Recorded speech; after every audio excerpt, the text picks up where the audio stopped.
喜欢，到底是种什么感觉？一夜路灯下，一位少年落寞地走在大街上。童一宁，我……好了好了，我知道，又要表白吗？每天都这样，烦不烦啊？哼！哎，我听说他追求童一宁很多次了，几乎每天都在表白，整的全班都知道。哇，不被开模，这么有毅力的吗？但是人家次次都没有同意。哈哈哈，这不是纯小丑吗？算了，任谁都会烦，以后还是别打扰他了吧。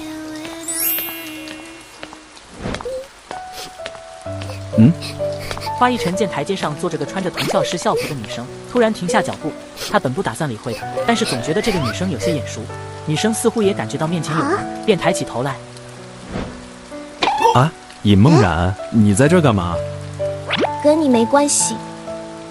哦。花一晨应了一声，直接迈开步伐离开了这里。既然他都说跟我没关系了，那我在这不就是多管闲事了吗？花一晨走出了10几步，突然听到后面传来了轻微的哭泣声，他停住脚步，站在原地呆愣了10几秒钟。尹梦然低着头轻声抽泣，丝毫不顾冰冷的雨点打在自己的身上。这时他突然感觉到头上的雨点好像被挡住了。花一晨面无表情地看着这位少女，他很清楚地看到尹梦然那伤心的模样。你干什么？多管闲事啊。我不是说了跟你没关系吗？花一晨看到尹梦然的身体在发抖，自己身上是干的都特别冷，更别说现在他这浑身湿透的身体了。这大半夜的看到自己班的班长在这哭能没关系吗？我家就在旁边，先上去暖和一会儿吧。说完直接伸出手将尹梦然从台阶上拉了起来，把尹梦然吓了一跳。你要干嘛？别管我，我不去。尹梦然挣扎着，不过花一晨的力气让他有些出乎意料，他都根本毫无抵抗之力。好了，谁碰见这事都得管，要不然我也不爱多管闲事。尹梦然也懒得挣扎了，因为他是真的没有力气了。花一晨其实握得并不紧，因为他怕把尹梦然握疼。过了一会，到了家门口，花一晨才松开手。尹梦然站在花一晨的身后，低着头，2只手不自在地放在身前。进来吧。尹梦然莫名地跟着花一晨进屋，心跳加速，带点害怕。而花一晨走进卧室内，不知道干什么去了。冷静下来才发现鞋架上只有他自己的鞋，也就是说家里就花一晨自己一个人。随后映入眼帘的是各种健身器材，比如哑铃、杠铃、跑步机。怪不得他的力气这么大。给，先把头发擦干，然后把衣服换上。我这里没有新的，但这个我只穿过一次，你凑合穿吧，可以到卧室去换。花一晨将那些东西递给了他，然后自己就直接走去了厨房。尹梦然手里拿着这些东西，更加手足无措了。你到底在干什么？赶紧放下这些东西，然后离开呀！不怕那个面瘫脸对你做一些坏的事情吗？想什么呢？他只是想让你取暖。你现在出去的话，只会更冷。犹豫了很久，他还是拿着毛巾和衣服去了里面唯一的一间卧室。这是尹梦然第一次穿着别人的衣服，甚至都能闻到衣服上有着淡淡的香味。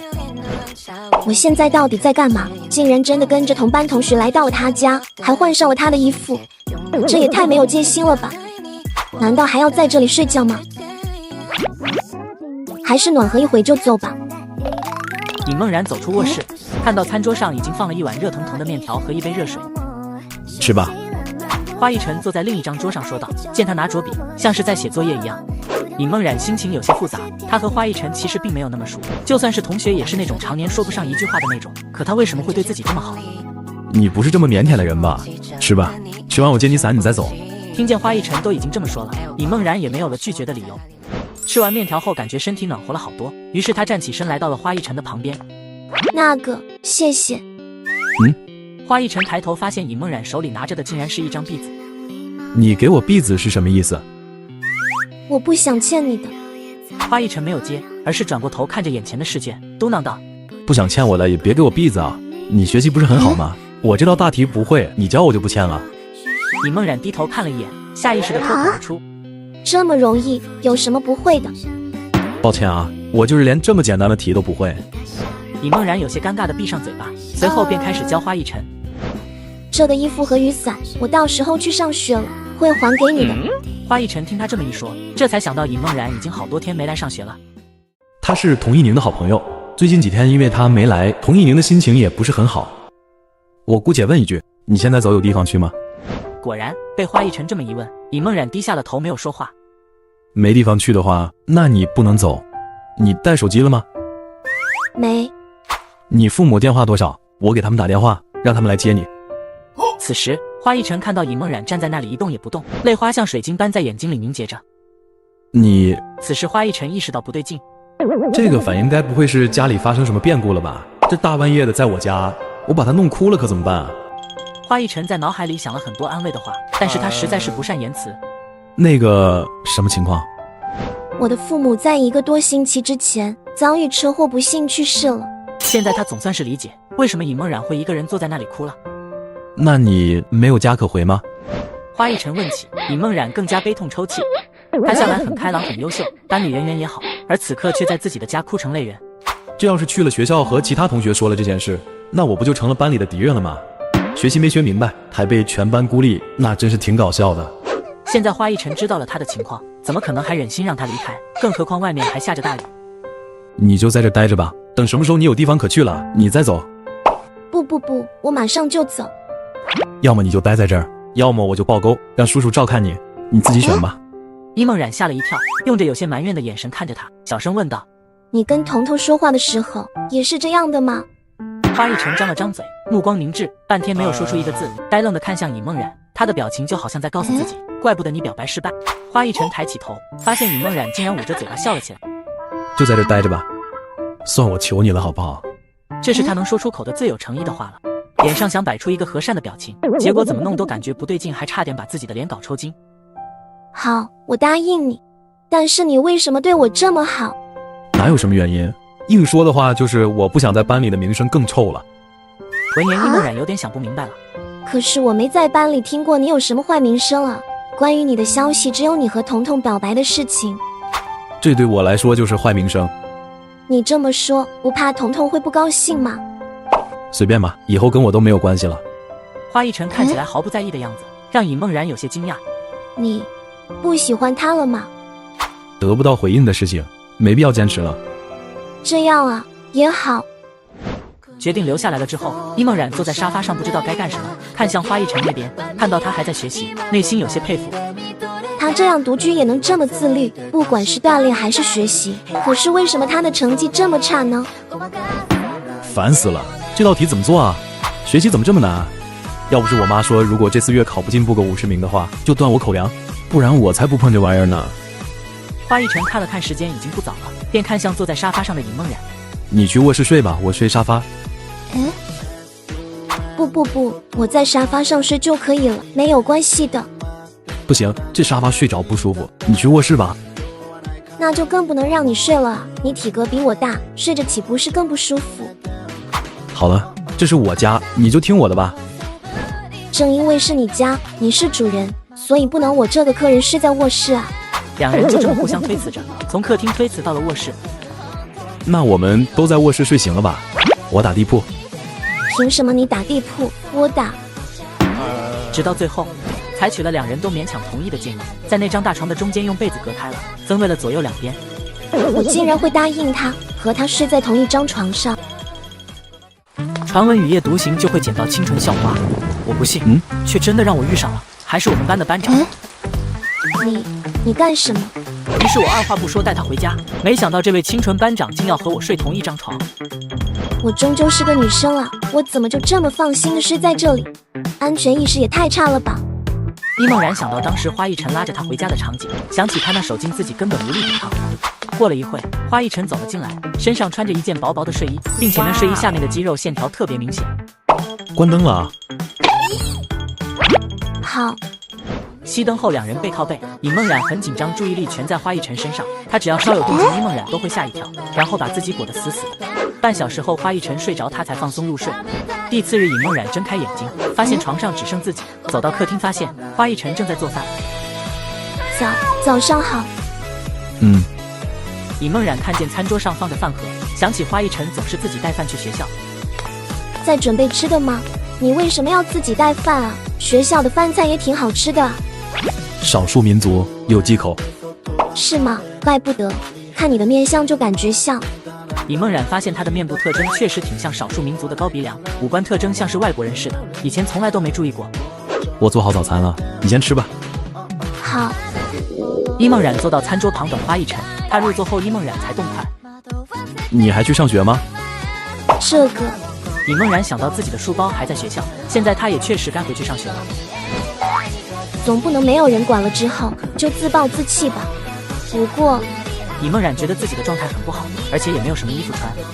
我今天要去买衣服，可能得明天才能去上学吧。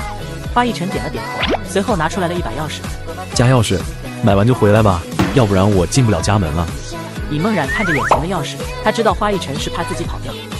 我不能总住在花一晨家吧？可是钱不够租房，而且花一晨家就他一个人，好像还挺合适的。好，知道了。花一晨来到学校，快到教室门口的时候，就看到了2个人，其中一个就是童一鸣。班长都多久没来上学了？他没事吧？不知道啊，我也联系不上冉冉，我也很担心他啊，还不知道他家在哪。彤彤，你看。另一名女生看到花一晨之后，兴奋地睁大眼睛，毕竟全班都知道花一晨喜欢童一鸣的事情。花一晨，我都说了，你能不能别烦？能不能靠边？童一鸣的话被怼了回去，他瞬间呆愣在原地。彤彤，你没事吧？我能有什么事啊？哼，他不来烦我多好啊！童一鸣看似不在意，眼神却瞥向了进了教室的花一晨。他好像和平时不太一样了。花一晨走到自己的位置坐下，同桌糖纸丢给花一晨一个口香糖，他也没说什么，接过来之后就打开吃了。晚上打游戏来不来？不来啊，马上月考了，这次排名至少得上升50名。今晚打的副本里面有你一直想要的一个装备，你确定不来？糖纸，我觉得我成绩这么差，你是有一定责任的。可是我也在和你一起玩啊。但是你全年级排名前20，我排200多往后。好吧，那晚上我帮你打装备，等回头你上线我再给你。谢了。这时，一个男生走到花一晨旁边。孔月，干嘛？花一晨，帮我把这个给糖纸，谢谢。孔月递给花一晨一封情书，然后就慌忙逃走了。给你，孔月给你的。糖纸接过来，看都没看，便丢到了一旁，就好像根本不当回事似的。你不看看？不，我对谈恋爱没有兴趣。这话就像是给花一晨的一记重击。此时他想着，要是自己也和糖纸是一样的想法，就不会因为那么多次的表白失败而感到失落了吧。很快就开始上课了，花一晨听得比较认真，他眼神一瞥，看到了那个属于尹梦冉的座位，那里已经空了很久了，而座位的主人此时还在自己家里待着。他明天应该就会来上学了吧？今晚是不是应该跟他说点好话？这样他明天应该就不会把我弄哭他的事情说出去了。花一晨发现童一鸣正在看自己，如果是以前，那他的心里肯定会高兴的，但是今天感受已经完全不一样了。花一晨刚走出教室，身后就有一个人立马跟了上来。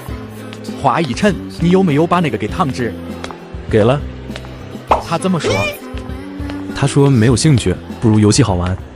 啊？然后呢？就没别的啦？你没说是我给的吗？说了，说完他下一秒就给撇一边去了。我丢！孔月面露苦涩，但是他仍然不想放弃。兄弟，他喜欢什么？你知不知道？你肯定知道，你和他同桌2年了，告诉我呗。放弃吧，别追他了，换个人追吧。我就喜欢他那样的，短发、萝莉脸，还又飒又拽。说实话，我昨天做梦都梦到他了，但做的什么梦我不能跟你说。有毛病？那你问我干嘛？问别人去。大哥，你是他同桌啊，而且你有追人的经验啊。虽然你追了2年还……孔月发觉自己说错了话，连忙闭上嘴巴。我丢，你头上怎么着火了？给他电脑换个4090的显卡，就按这个礼物标准去买吧。哼！我向眼前的女孩表白了整整3年，都被无情拒绝。心灰意冷的我竟遇到了清纯校花，独自在雨中哭泣。你干什么？于是我二话不说，直接把哭唧唧的清纯校花带回家，将失恋抛至脑后。这巨大的落差让傲娇的高冷女神开始慌了。花一晨今天怎么跟变了一个人似的？明明以前怎么拒绝他，他都不会生气的。要不主动找他一回，给他个机会。彤彤，田润，怎么了？你怎么了？感觉心不在焉了呢。我心不在焉，哪有？田润指了指童一鸣的饭，饭盒中的米饭已经被童一鸣用筷子弄得稀碎。嗨，不是快月考了吗？有点心烦意乱的。不会吧？你还能为考试感到烦心啊？你成绩不是很不错的吗？那冉冉那种全班第一的还会为考试烦恼呢，更何况我呢？也对，说起班长，也不知道他去哪里了。童一宁继续戳着米饭粒，他也搞不懂自己到底在烦什么。真的是考试吗？好像也不是。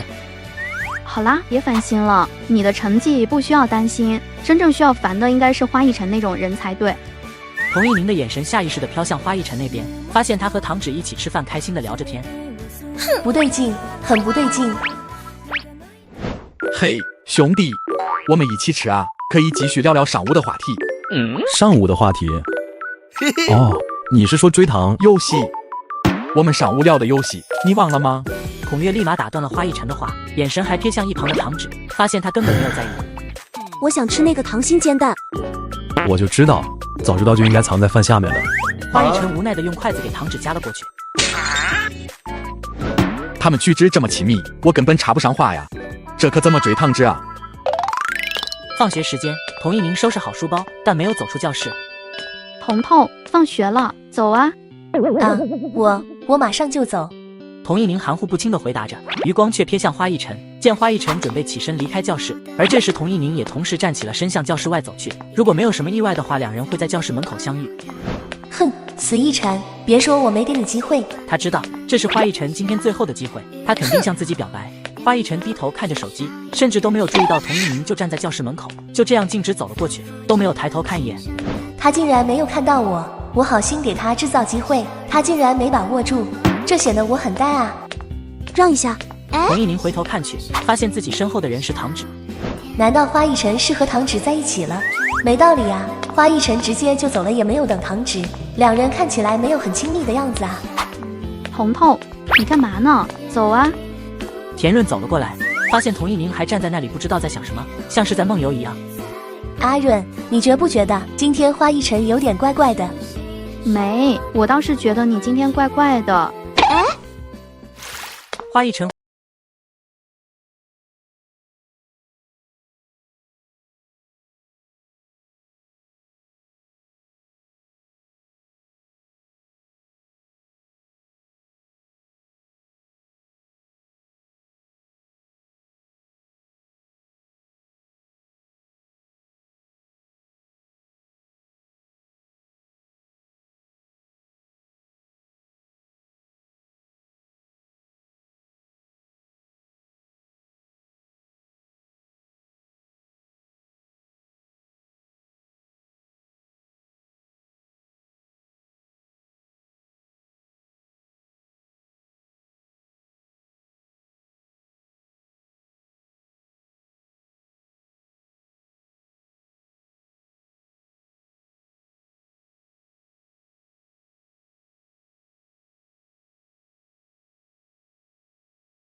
尹梦然收拾好餐具来到卧室后，下一秒直接愣住了。他看到花一晨看着床上的纸箱，目不转睛，箱子里是他写给童一鸣的情书和礼物。完了，我忘放回去了。你看了吗？尹梦然浑身一颤，有一种自己知道的太多了，马上要被灭口的感觉。没，那个，好吧，我就看了一封。看也没关系，反正极其可笑。我打算明早就把这些丢掉。你真的要丢掉吗？对，还有什么比退回来的情书和礼物更不值钱的呢？一堆垃圾而已。花一晨看着一箱情书，眼神满是失望。尹梦然很是同情他，知道他曾幻想过和童一鸣在一起的日子。花一晨封好纸箱和明早要扔掉的垃圾放在了一起，随即脸色一变，刚刚失望的样子已经完全消失了。很快，时间来到了半夜12点半，马上就是尹梦然最为担心的一个环节，那就是睡觉。关灯了。好。随着房间内关了灯，卧室一片漆黑，两人躺在床上，中间隔着被子。果然还是这样啊。他们今天还是按照昨天的方式，两个人都睡在了床上。第二次，我这是第二次和同班的男生在同张床上睡觉了。这要是被同班同学知道了，恐怕长了10张嘴都解释不清吧。不过我现在真的还在乎被误会吗？家庭出了重大变故，当时想死的心都有了。雨天穿着校服在外面自己一个人哭，完全不顾其他人的目光和窃窃私语。如果不是花一晨的话，那我现在还不知道在哪里。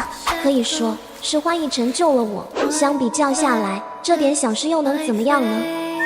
花一晨，晚安。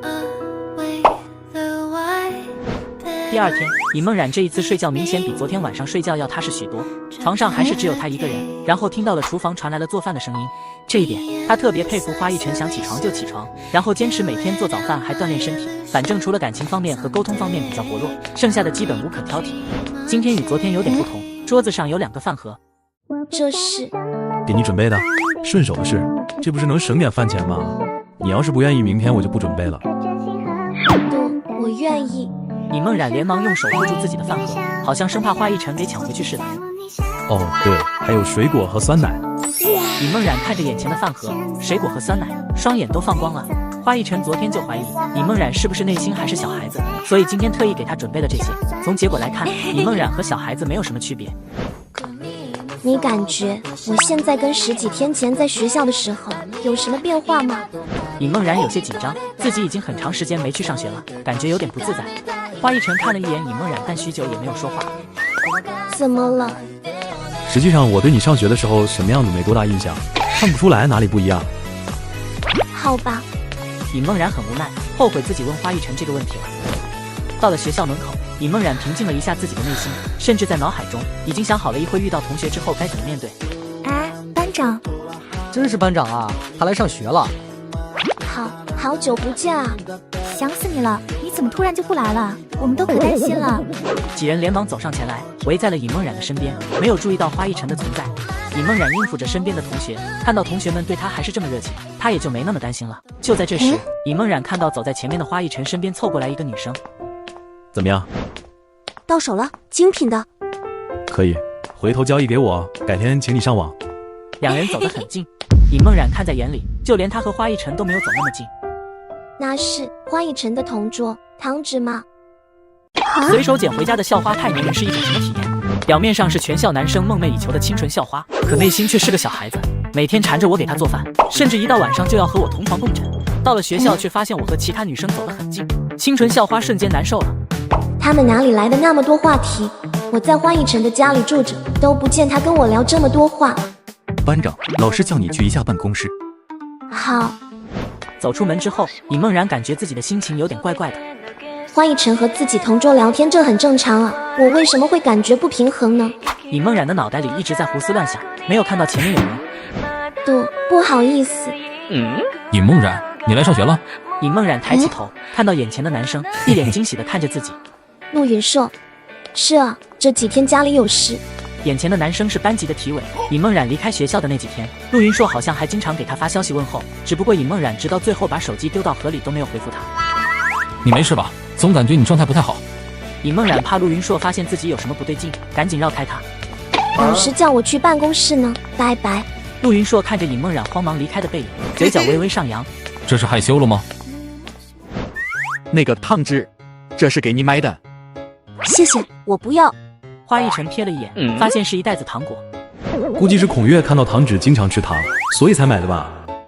我买都买了，你就收下吧，实在不行你就扔了。孔月将袋子放到了糖纸的桌上，然后就转头回去了自己的座位。糖纸看着眼前一袋子糖，很是无奈。这得扎着胰岛素才能吃完吧？那提前恭喜你的糖尿病了。花一晨只是嘲弄了一句，他的桌上就多了一大堆糖。恭喜吧。吃完这些，什么时候才能代谢掉啊？我不要。花一晨最近已经因为各种事情没有时间运动了，再吃这么多糖，还不如嘎掉它。算了，慢慢吃吧。你收了一次，就给了他希望，之后就会送你无数次。糖纸满脸都是无语的表情，嘟囔道：“这就是我讨厌谈恋爱的原因，真麻烦。”随后，他将糖袋子递给花一晨：“拜托你帮我还给他，事成之后我重重有赏。”不关我的事，自己还去。我把之前那个你想要的稀有装备给你。拿来。尹梦冉从办公室出来后，碰到了刚到学校的童一鸣还有田润。冉冉，你总算来了，我可担心你了，到底是怎么回事啊？我家里出了点事，所以就一直没来。尹梦冉也不想让童一鸣他们看出什么，所以直接转移话题。彤彤，刚刚我看你挺愁的，是发生什么事了吗？没什么事。这时田润一脸坏笑地看向童一鸣。对，是没什么事，不就是花一晨昨天没向彤彤表白，不习惯了呗。阿润，你别瞎说，谁因为他烦啊？他那么木讷。童一鸣不屑地说道，脑子里却还在想花一晨是不是和糖纸在一起了，但有很多的疑点，他又不能去问，这样显得自己很在乎他一样。是有点木讷。冉冉，你觉得花一晨这个人怎么样？是不是配彤彤挺合适的？田润又一脸坏笑地问着尹梦冉。哎呀，真是的，你又瞎说什么呢？你还不知道我多烦他吗？田润本来以为尹梦冉不会回答，但他却认真地点了点头，回答道：“我觉得他确实挺木讷的，不过应该是个很好的人。至于和彤彤合不合适，尹梦冉突然想到昨晚看到的聊天记录，摇了摇头。我觉得不合适。你看，我就说不合适吧。抱歉，彤彤，是我觉得你配不上他付出的那份感情。是，不合适。你得和陆云硕那样长得帅的男生才合适吧？陆云硕，别闹了，谁不知道他喜欢冉冉啊？那肯定是冉冉啊，你说是吧？对，我不喜欢他。童一鸣和田润两人有些惊讶，诧异地问道：“为什么啊？他又高又帅的，成绩也不错，哪里差了？”他哪里都不差，只是不是我喜欢的类型。那你喜欢什么类型的？尹梦冉愣了一下，思考了一会，小声说道：“就是直率、有主见、会照顾人的，有自制力，然后有男人味一点的。”谁啊？我们班有这样的男生吗？母鸡啊！我就是说喜欢这种类型的，又没说是谁。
我只是随便扣了个篮，却获得了学校3年的优先择偶权。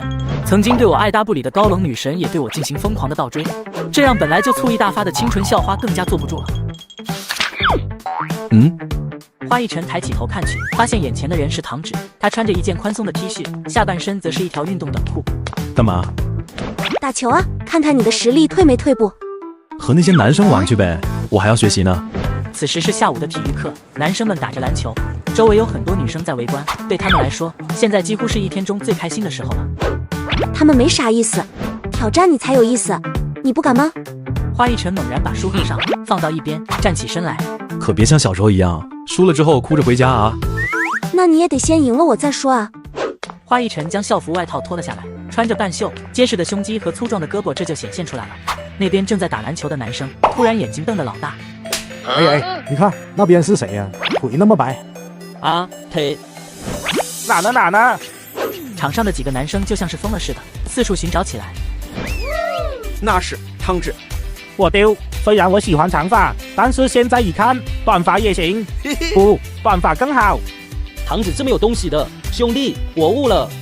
陆云硕投出的球都没人抢，把他搞愣了。正在观看的3名女生也有些奇怪，那些男生都在看什么呢？母鸡呀！不过当他们的眼神追随过去的时候，惊讶程度不亚于那些男生。花一晨，尹梦冉看到唐芷的身边是花一晨的时候，心里一颤，感觉是意料之外，但在情理之中。走，我们去看看。什么情况？旁边是不是多了点人？何止是多了点？花一晨和唐芷2人没打多久，就看到球场旁边围满了人。刚才那边打篮球的男生们全都不打了，过来这边看腿。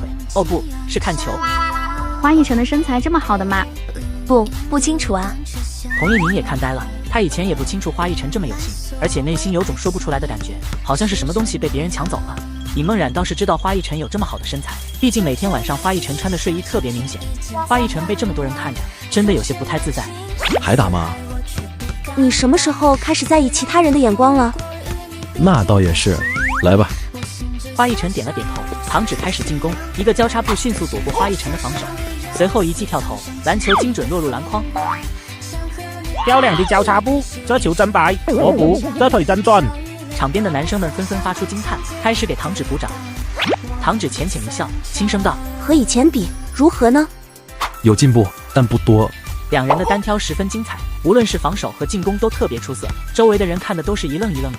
而且花一晨根本没用他那体格优势去突破，完全是靠身法，不然的话唐芷应该是没有什么机会的。比分咬得很紧，唐芷的防守很出色，花一晨觉得不能光靠身法了，看来只能这样了。下一秒，花一晨持球向着篮板猛砸出去，在唐芷还没有反应过来的情况下，迅速冲上前一跃而起接住了球，瞬间暴扣。随着一阵炸裂声响起，周围的人发出大大的惊呼声，所有人眼睛都直了，篮板直接被花一晨扣碎。我还是第一次看到有人把这个东西扣碎了。太帅了，有没有？我去，刚才他跳起来的时候，我好像看见他腹肌了。田润激动地摇了摇身边的童一鸣的手臂，此时像一个小迷妹一样。童一鸣看到这一幕还没有缓过来，我好像一点都不了解他呢。他这么会打球的吗？运动神经这么好，衣服下的身材这么好，而且现在这么一看，好像还蛮帅的。尹梦冉看花一晨的眼神，甚至流露出了喜欢的感情。但看着周围不少观看的女生，还有唐芷正在花一晨旁边帮她拍打玻璃碎渣，她不知为何有一种异样的感觉，似乎是内心深处的一种不安。陆云硕、孔岳还有众多男生的眼睛都要红了，看着此时的花一晨，现在多么希望是他们自己。如果是我扣碎的篮板就好了。那这么严重的事情，不管赔多少都行，但必须得全校通报，最好在周一升旗仪式上做个全校检讨。还想出名，大白天做啥白日梦呢？孔岳此时看到唐芷和花一晨这么亲密，内心也放弃了追唐芷的想法。我还想着和花一晨竞争一下呢，还是算了吧，我可不想像那个篮板一样碎掉。陆云硕在人群后面气得直咬牙。我本来是想在尹梦冉面前好好表现的，但是现在怎么变成花一晨表现了？每一次花一晨得分的时候，尹梦冉都在跟着鼓掌，和刚才看我打球的时候是完全2个状态。好了，你赢了，能把你逼到这份上就可以了。花一晨无奈地捂着脑袋，本来以为自己不会被外界干扰的，但是自己今天竟然被围观到认真了。体育课结束后，花一晨主动去认错，最终学校并没有让花一晨来陪，而且也没有全校通报，只是口头简单的批评了一下。不过学校内已经流传了花一晨扣碎篮板的传说。一天的时间。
传闻雨夜独行就会捡到清纯校花，我不信，却真的让我遇上了。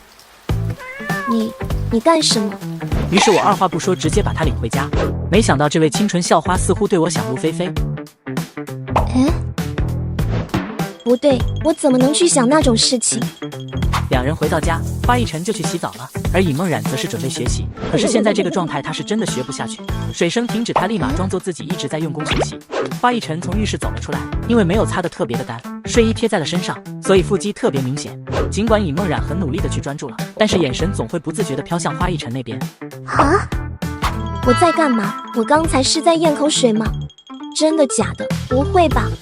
尹梦冉从小到大都没有谈过恋爱，她一直以为自己应该是只知道学习的书呆子，但现在自己的心怎么开始乱了？花一晨没有发现尹梦冉的异样，直接就去吹头发了。这时听到桌子上花一晨的手机响了一声，尹梦冉下意识地顺着声音看了一眼。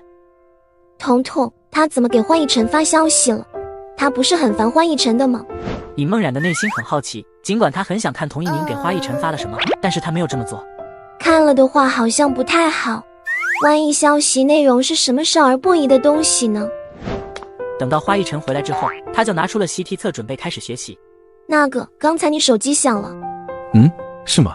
花一晨拿起手机，看到童一宁的消息后，微微皱眉。之前我追你的时候，倒没有见过你这样主动找过我。然而花一晨只是看了一眼，并没有回复。尹梦冉一直观察着花一晨的表情，这样的反应让她的好奇心更强烈了。彤彤给花一晨发了什么消息啊？难道是彤彤反过来给花一晨表白了吗？这不可能啊！今天上学时，彤彤的态度明显就是不想和花一晨在一起啊。此时在童一宁的家里，他正在看着手机，手机里是他刚刚给花一晨发过去的一条消息。这都快半个小时了，他怎么还不回我？以前花一晨追我的时候都是秒回的啊。童一宁现在真的希望能有一个已读的功能，让他知道花一晨到底有没有看到这条消息。现在他是没有看到，还是看到了不回啊？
喂，能听到吗？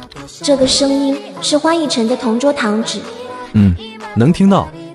你今天怎么上线了？不是着急学习吗？劳逸结合。那来帮我做个任务吧，我邀你了。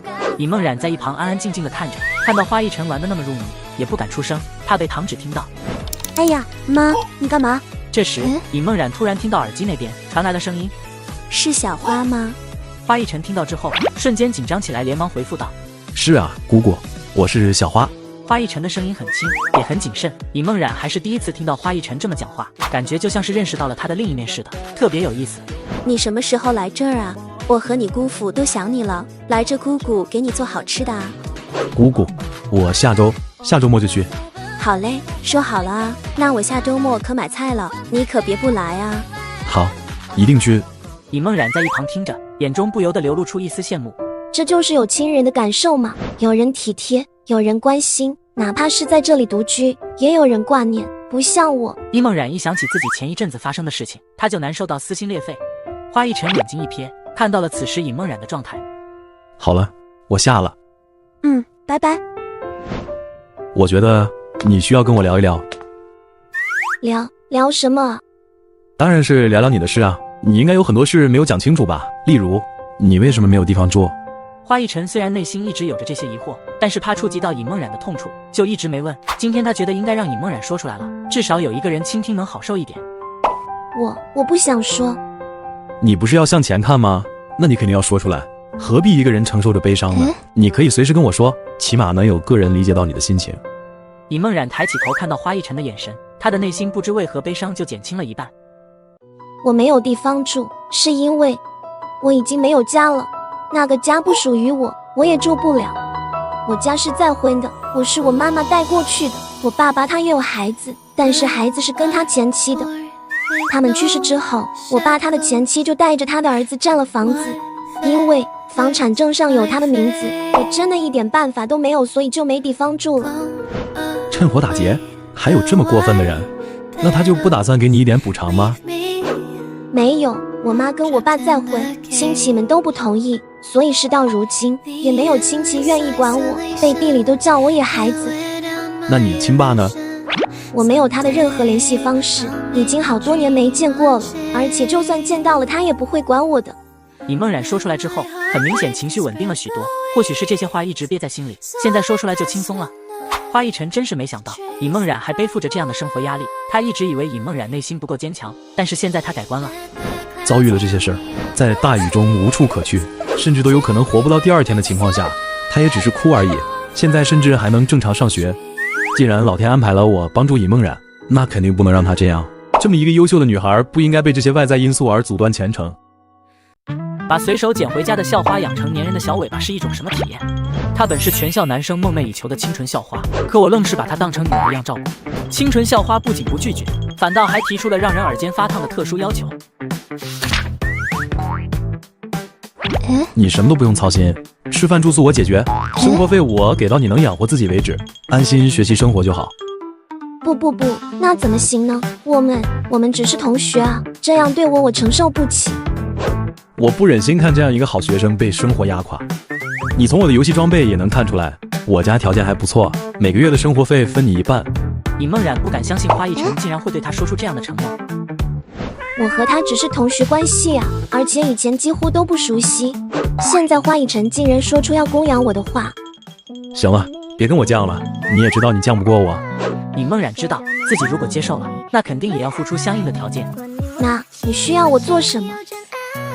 做什么？男人供养女人之后，不是都会做什么的吗？说出这句话的时候，尹梦冉的脸瞬间红到了耳根，根本不敢看花一晨的眼睛。供养这词不太准确，不过我确实需要你做点什么。现在尹梦冉知道这个机会不可多得，她必须要生存下去。如果换成其他人，她可能想都不想就拒绝了，但对方是花一晨，她的内心却坦然接受了。你说，我家里说这次月考排名不上升50名就要扣我生活费了，所以为了我们的生活费，你帮我复习吧，争取在月考之前帮我顺利提升成绩。此时童一宁这边，他怎么也学不下去，脑袋里面还是想着花一晨，到底还是放不下他吗？童一宁看着手机上的聊天记录，昨天发过去的消息，至今也没有得到回复。今天自己想要跟他谈一谈的请求也被拒绝了。以前花一晨追了童一鸣2年，他都没有同意，现在不追了，童一鸣开始后悔了。哼，不就是追人吗？花一晨不也是追了我2年都没有放弃吗？那我反过来追他又有什么不妥？被当成笑柄那就当吧。他冷静思考了一下，目前对他来说最大的敌人莫过于身为花一晨同桌的唐芷了。他们2个的关系好到让他不解，感觉性格脾气什么都特别相像，让他觉得可能下一秒他们2个就会在一起了似的。第一情敌肯定是唐芷，这毋庸置疑，危险指数5颗星。至于第二吗？应该就是班里的其他女生，她们看起来也对花一晨很有兴趣的样子，不得不防，危险指数3颗星。第三，那就排个田润吧，毕竟他上学的时候还说要跟花一晨表白呢。虽然大概率是在开玩笑，但是万一成真了呢？危险指数半个星，差不多就这3方阻碍。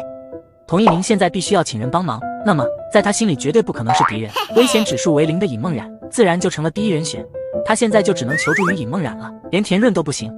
冉冉，我现在可就指望你了啊。第二天一早，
家里藏着一个超级可爱的清纯校花是一种什么体验？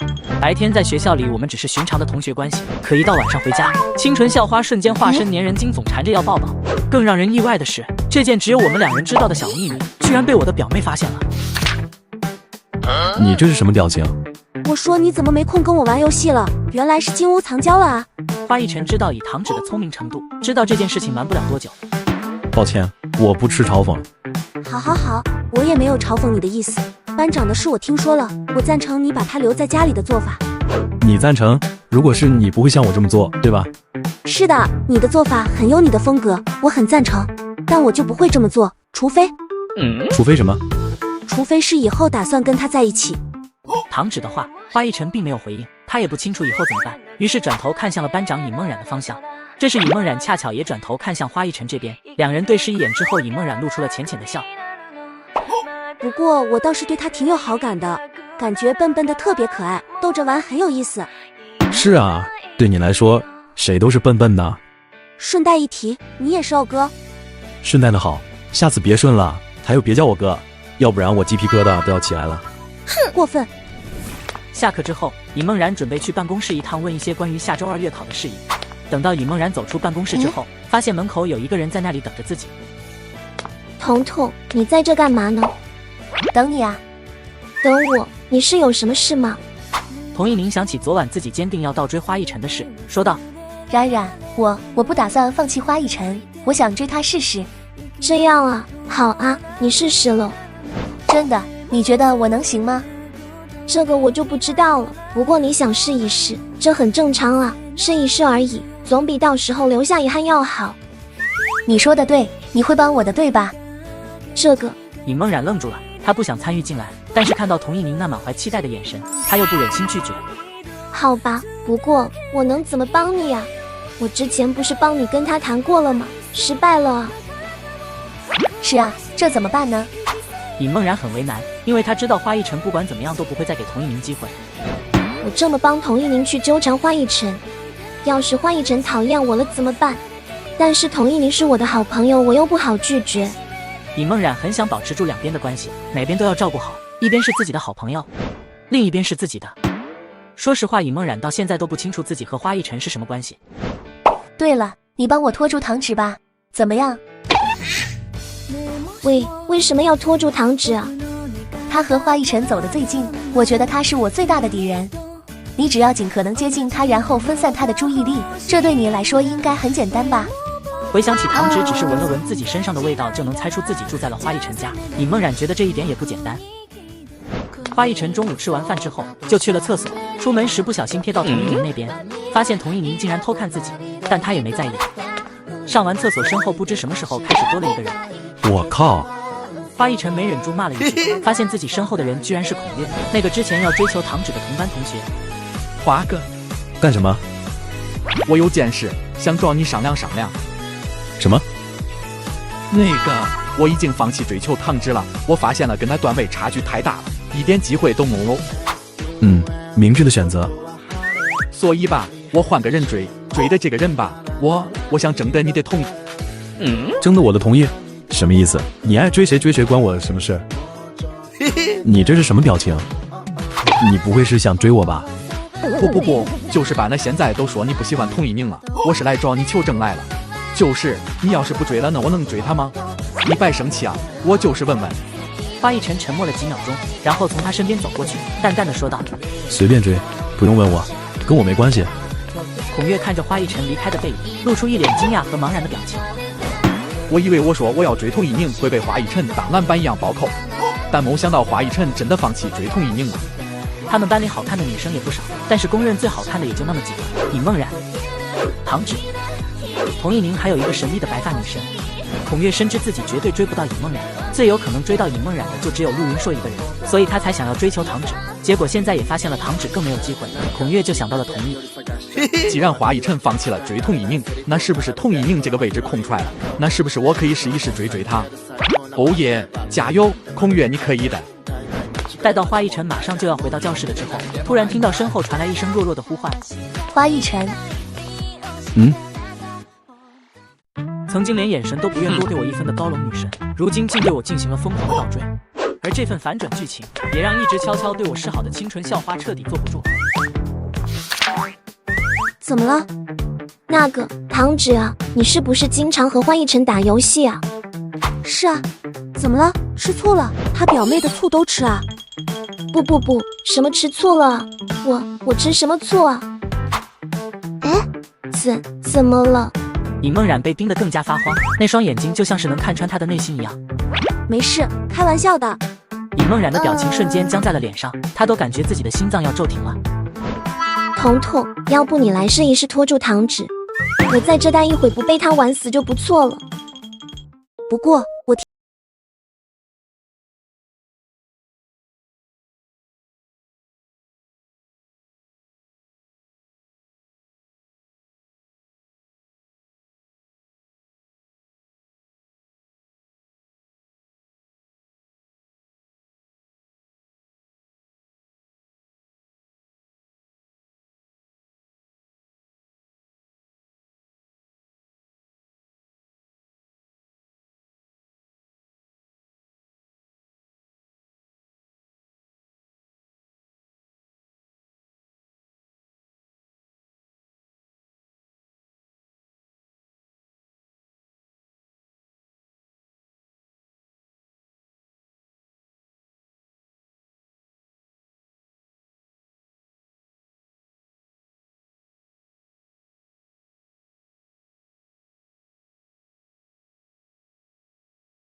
说的那些承诺的时候吗？还是给我做午餐，如同看待小孩子一样看待我的时候吗？亦或者更早，是他将我带回家，给又冷又饥饿的我做了食物，强行留下自己的时候。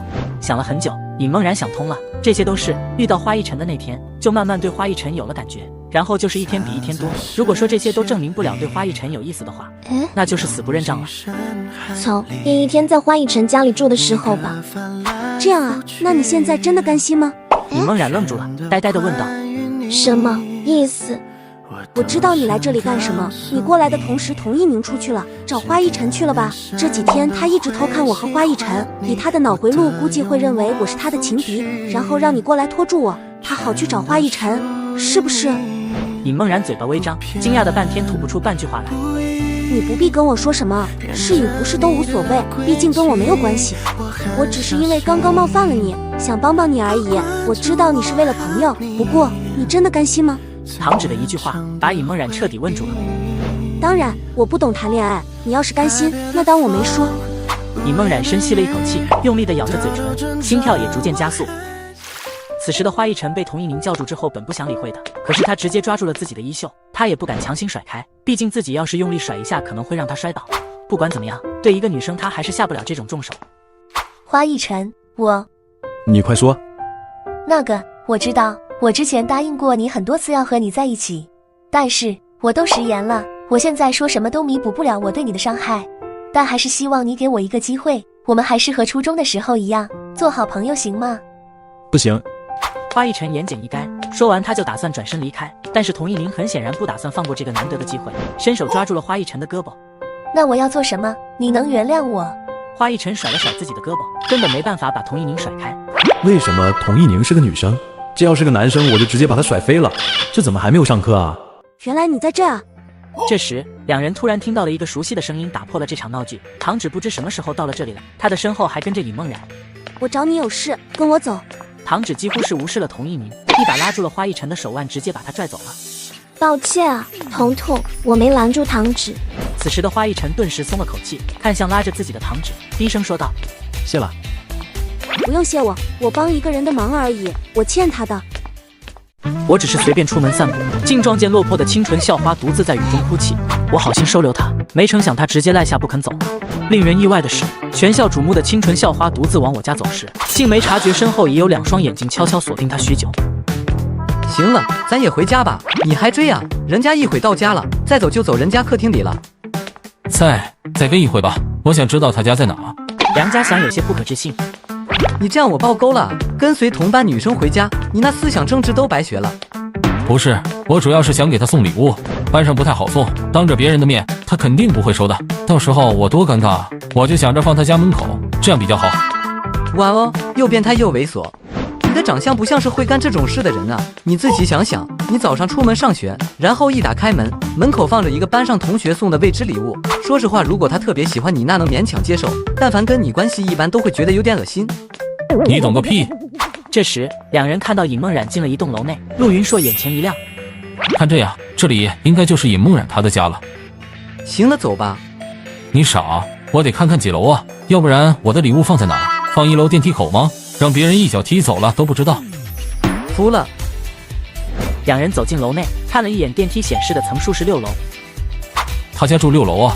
好，知道了，走吧，陪我去看看礼物，我想要明天给他一个惊喜。而梁家祥此时一脸的生无可恋。你自己去好不好？你不知道买什么就会问我，我告诉你的又不听，买的行就是你眼光好，买的不行就是赖我没劝你。哎，不会的，人家谈恋爱都带军师的，你就不能为我出谋划策一下？尹梦然回到了家，他看到花一晨已经开始学习了，想到今天中午的事情，尹梦然的内心充满愧疚。我明知道花一晨是不想和童一鸣再有什么接触的，却还支持了童一鸣，帮助他追花一晨。要是这件事被花一晨发现，他会不会把我赶出家门啊？怎么了？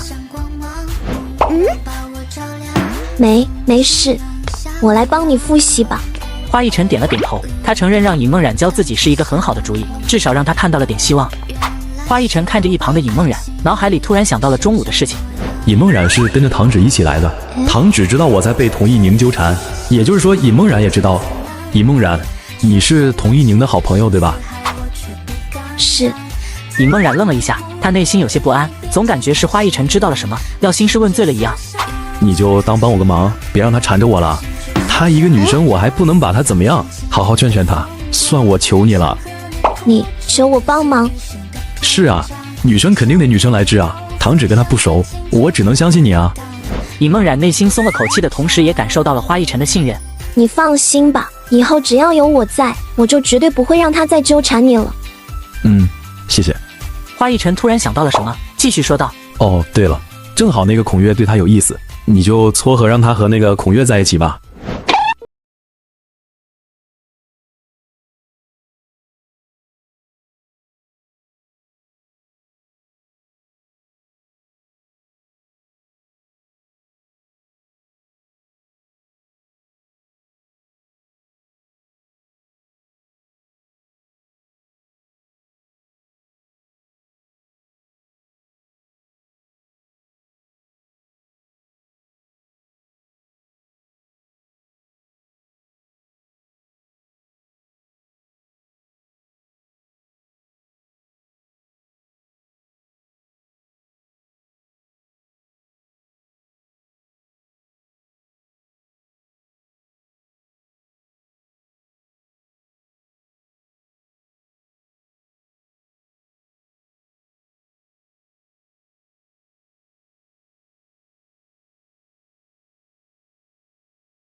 也还在家，所以这个时间是送礼物的最好时机啊。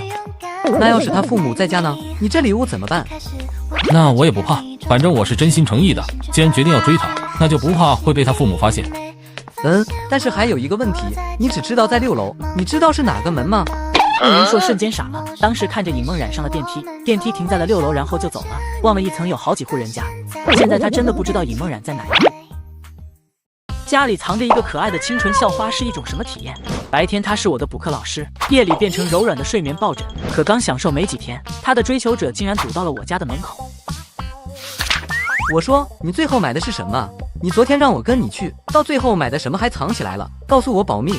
梁家祥指了指陆云硕要送给尹梦冉的礼物，疑惑地问道8音盒。梁家祥一脸诧异，好奇地问道：难道8音盒里藏戒指了，还是项链、手链？没，就是一个8音盒，不过打开之后有那个旋转木马转圈，挺好看的。梁家祥深吸一口气，一副要被气死的样子。你脑子被8音盒夹了吧？你缺心眼是不是啊？你当小学生儿童节送礼呢啊？怎么了？你送喜欢的人就送这个，你该不会是看到网上这个东西标着创意生日礼物、情人节送女朋友之类的，就感觉这玩意能把人感动哭了吧？不是，我感觉这个挺好的，也不便宜呢。你送吧，送完彻底凉凉，然后人家能笑你一辈子，以后同学聚会想不起来你名字了，也能叫你送8音盒那男的。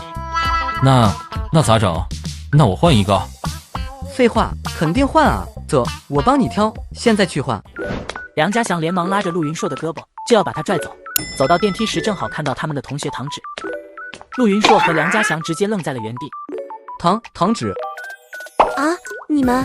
唐芷看着眼前的两人有些诧异，他们为什么在这里？但是当他看到陆云硕手里的礼物盒之时，仿佛就明白了一切。你们是来给尹梦冉送礼物的？你们怎么知道他住在这儿？此时陆云硕现在慌了一批。要是让唐芷知道我昨天跟踪了尹梦冉，才知道他家住在这里，然后他告诉尹梦冉，那我不就彻底凉凉了？那个我问的童一宁，对，他告诉我的，他说尹梦冉家在这。哦，你说你问了童一宁，他告诉你尹梦冉家在这儿，你确定？确定啊，他们不是好朋友吗？他知道尹梦冉的家在哪，不是很正常吗？陆云硕感觉自己蒙混过关了，瞬间松了口气。而唐芷当然知道尹梦冉现在住的是花一晨家，很明显陆云硕骗了自己。给我吧，我帮你带进去给他。啊，不，这个怎么？你到底送不送啊？唐芷脸上露出略显轻蔑的表情。陆云硕最受不了的就是这种表情，气急败坏之下直接把礼物给了出去，说道：好啊，那你就交给他吧。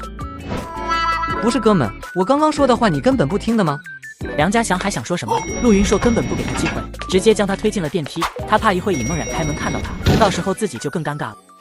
唐芷来到了花一晨家，尹梦冉看到唐芷之后特别开心。花一晨呢？他在学习呢，我们刚吃完早餐。唐芷进了屋子，看到花一晨在桌子那边学习，他将手中的礼物盒放在了桌上。花一晨抬起头诧异地问道：这是什么？门口遇到2个骗子，其中一个要把这个送给尹梦冉。我什么骗子啊？一个是班里的体育委员，一个是生活委员。什么？陆允硕和梁家祥吗？他们是骗子？不对，他们刚刚在门口。对，体委满嘴谎话，骗人都不眨眼睛。他说是跟童一鸣打听到你住在这儿的，我看应该是他跟踪你了。唐芷脸上露出厌恶的表情，这么明显的谎话实在是令他作呕。尹梦冉看着桌子上的礼物，也不禁皱起了眉头。没想到陆允硕竟然是这样的人，这里可不是我的家，这里是花一晨家啊！花一晨停下笔，像是在思考什么事情一样，随后看着唐芷，指着尹梦冉轻声问道：那个陆云硕喜欢他？是啊，全班都知道啊，就连我都知道，你不知道？我不知道。花一晨摇了摇头，一脸真诚，一点都不像是在撒谎。尹梦冉心情有点复杂，她怕花一晨知道陆云硕喜欢自己而对自己保持距离。我不喜欢他。尹梦冉几乎是脱口而出，唐芷和花一晨两人都愣住了，她这样的反应就像是在着急解释一样。啊，好的。在花一晨看来，尹梦冉做出这样的反应，那想必是相当讨厌这个陆云硕了，才会这么着急解释。先别管这个了，先拆开礼物看看吧。不要，我不接受他的礼物。你就算要扔掉，也得拆开看看吧。到时候上学去了，他就会问你喜不喜欢他送的礼物，你连里面是什么都不知道，没法回答啊。你要是像我们一样不在乎别人的看法和眼光，那你随意。不过你不是班长吗？不得维持好人缘吗？听到堂旨的话，尹梦然有些迟疑了。堂旨说的有点道理，我身为班长，维持班里的关系是很重要的。班里如果产生了分裂，那就是我的失职了。要我说你就看一眼，实在不行你就上学的时候给他退回去，看了之后退回去，那就代表你不喜欢这个礼物呗，他也不好说什么。好吧。这时花一晨都坐不住了，他也想看看陆云硕送来的礼物和他以前给童一鸣买的礼物相比有何不一样，好的话可以学一学借鉴一下。旁人眼里遥不可及的高冷校花，到我这儿却成了粘人精。睡觉时必须同我挤一张床，就连我打游戏时，他的目光都始终落在我身上。果然只有在玩游戏的时候，才能看到他这样的状态。回想起来，我好像从来都没有看见花一晨笑过。尹梦冉全程都在盯着花一晨的脸，试图捕捉到他笑的瞬间。Nice。怎么样，尹梦冉，帅不帅？尹梦冉不禁愣了一下，咽了咽口水，小声回应道：“帅。”他是问你，他刚才的游戏操作帅不帅？反应过来的尹梦冉刷一下红了脸，感觉现在特别尴尬。是我想错了吗？而且还被堂旨看出来了。我刚刚回答的时候在想什么？好像是在想花一晨那牵起的嘴角。再来一把，我就不信赢不了你了。那就一把，打完我就要去学习了。这么努力啊？你又不是不知道，这次月考考不好，我妈会扣我生活费的。于是花一晨和堂旨又开了一把，尹梦冉还是静静的看着。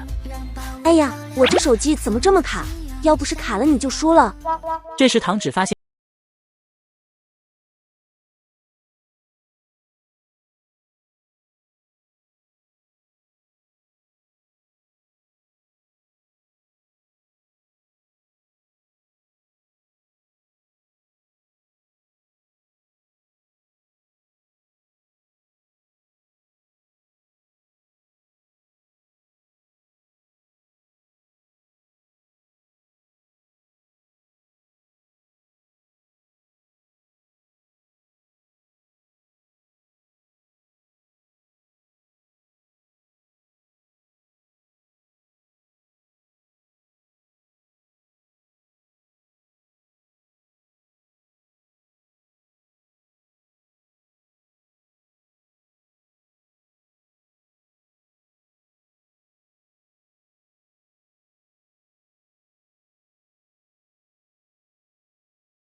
我只是下楼买了个菜，回来后，往日里腼腆的清纯校花一反常态，竟然主动踮脚亲吻我。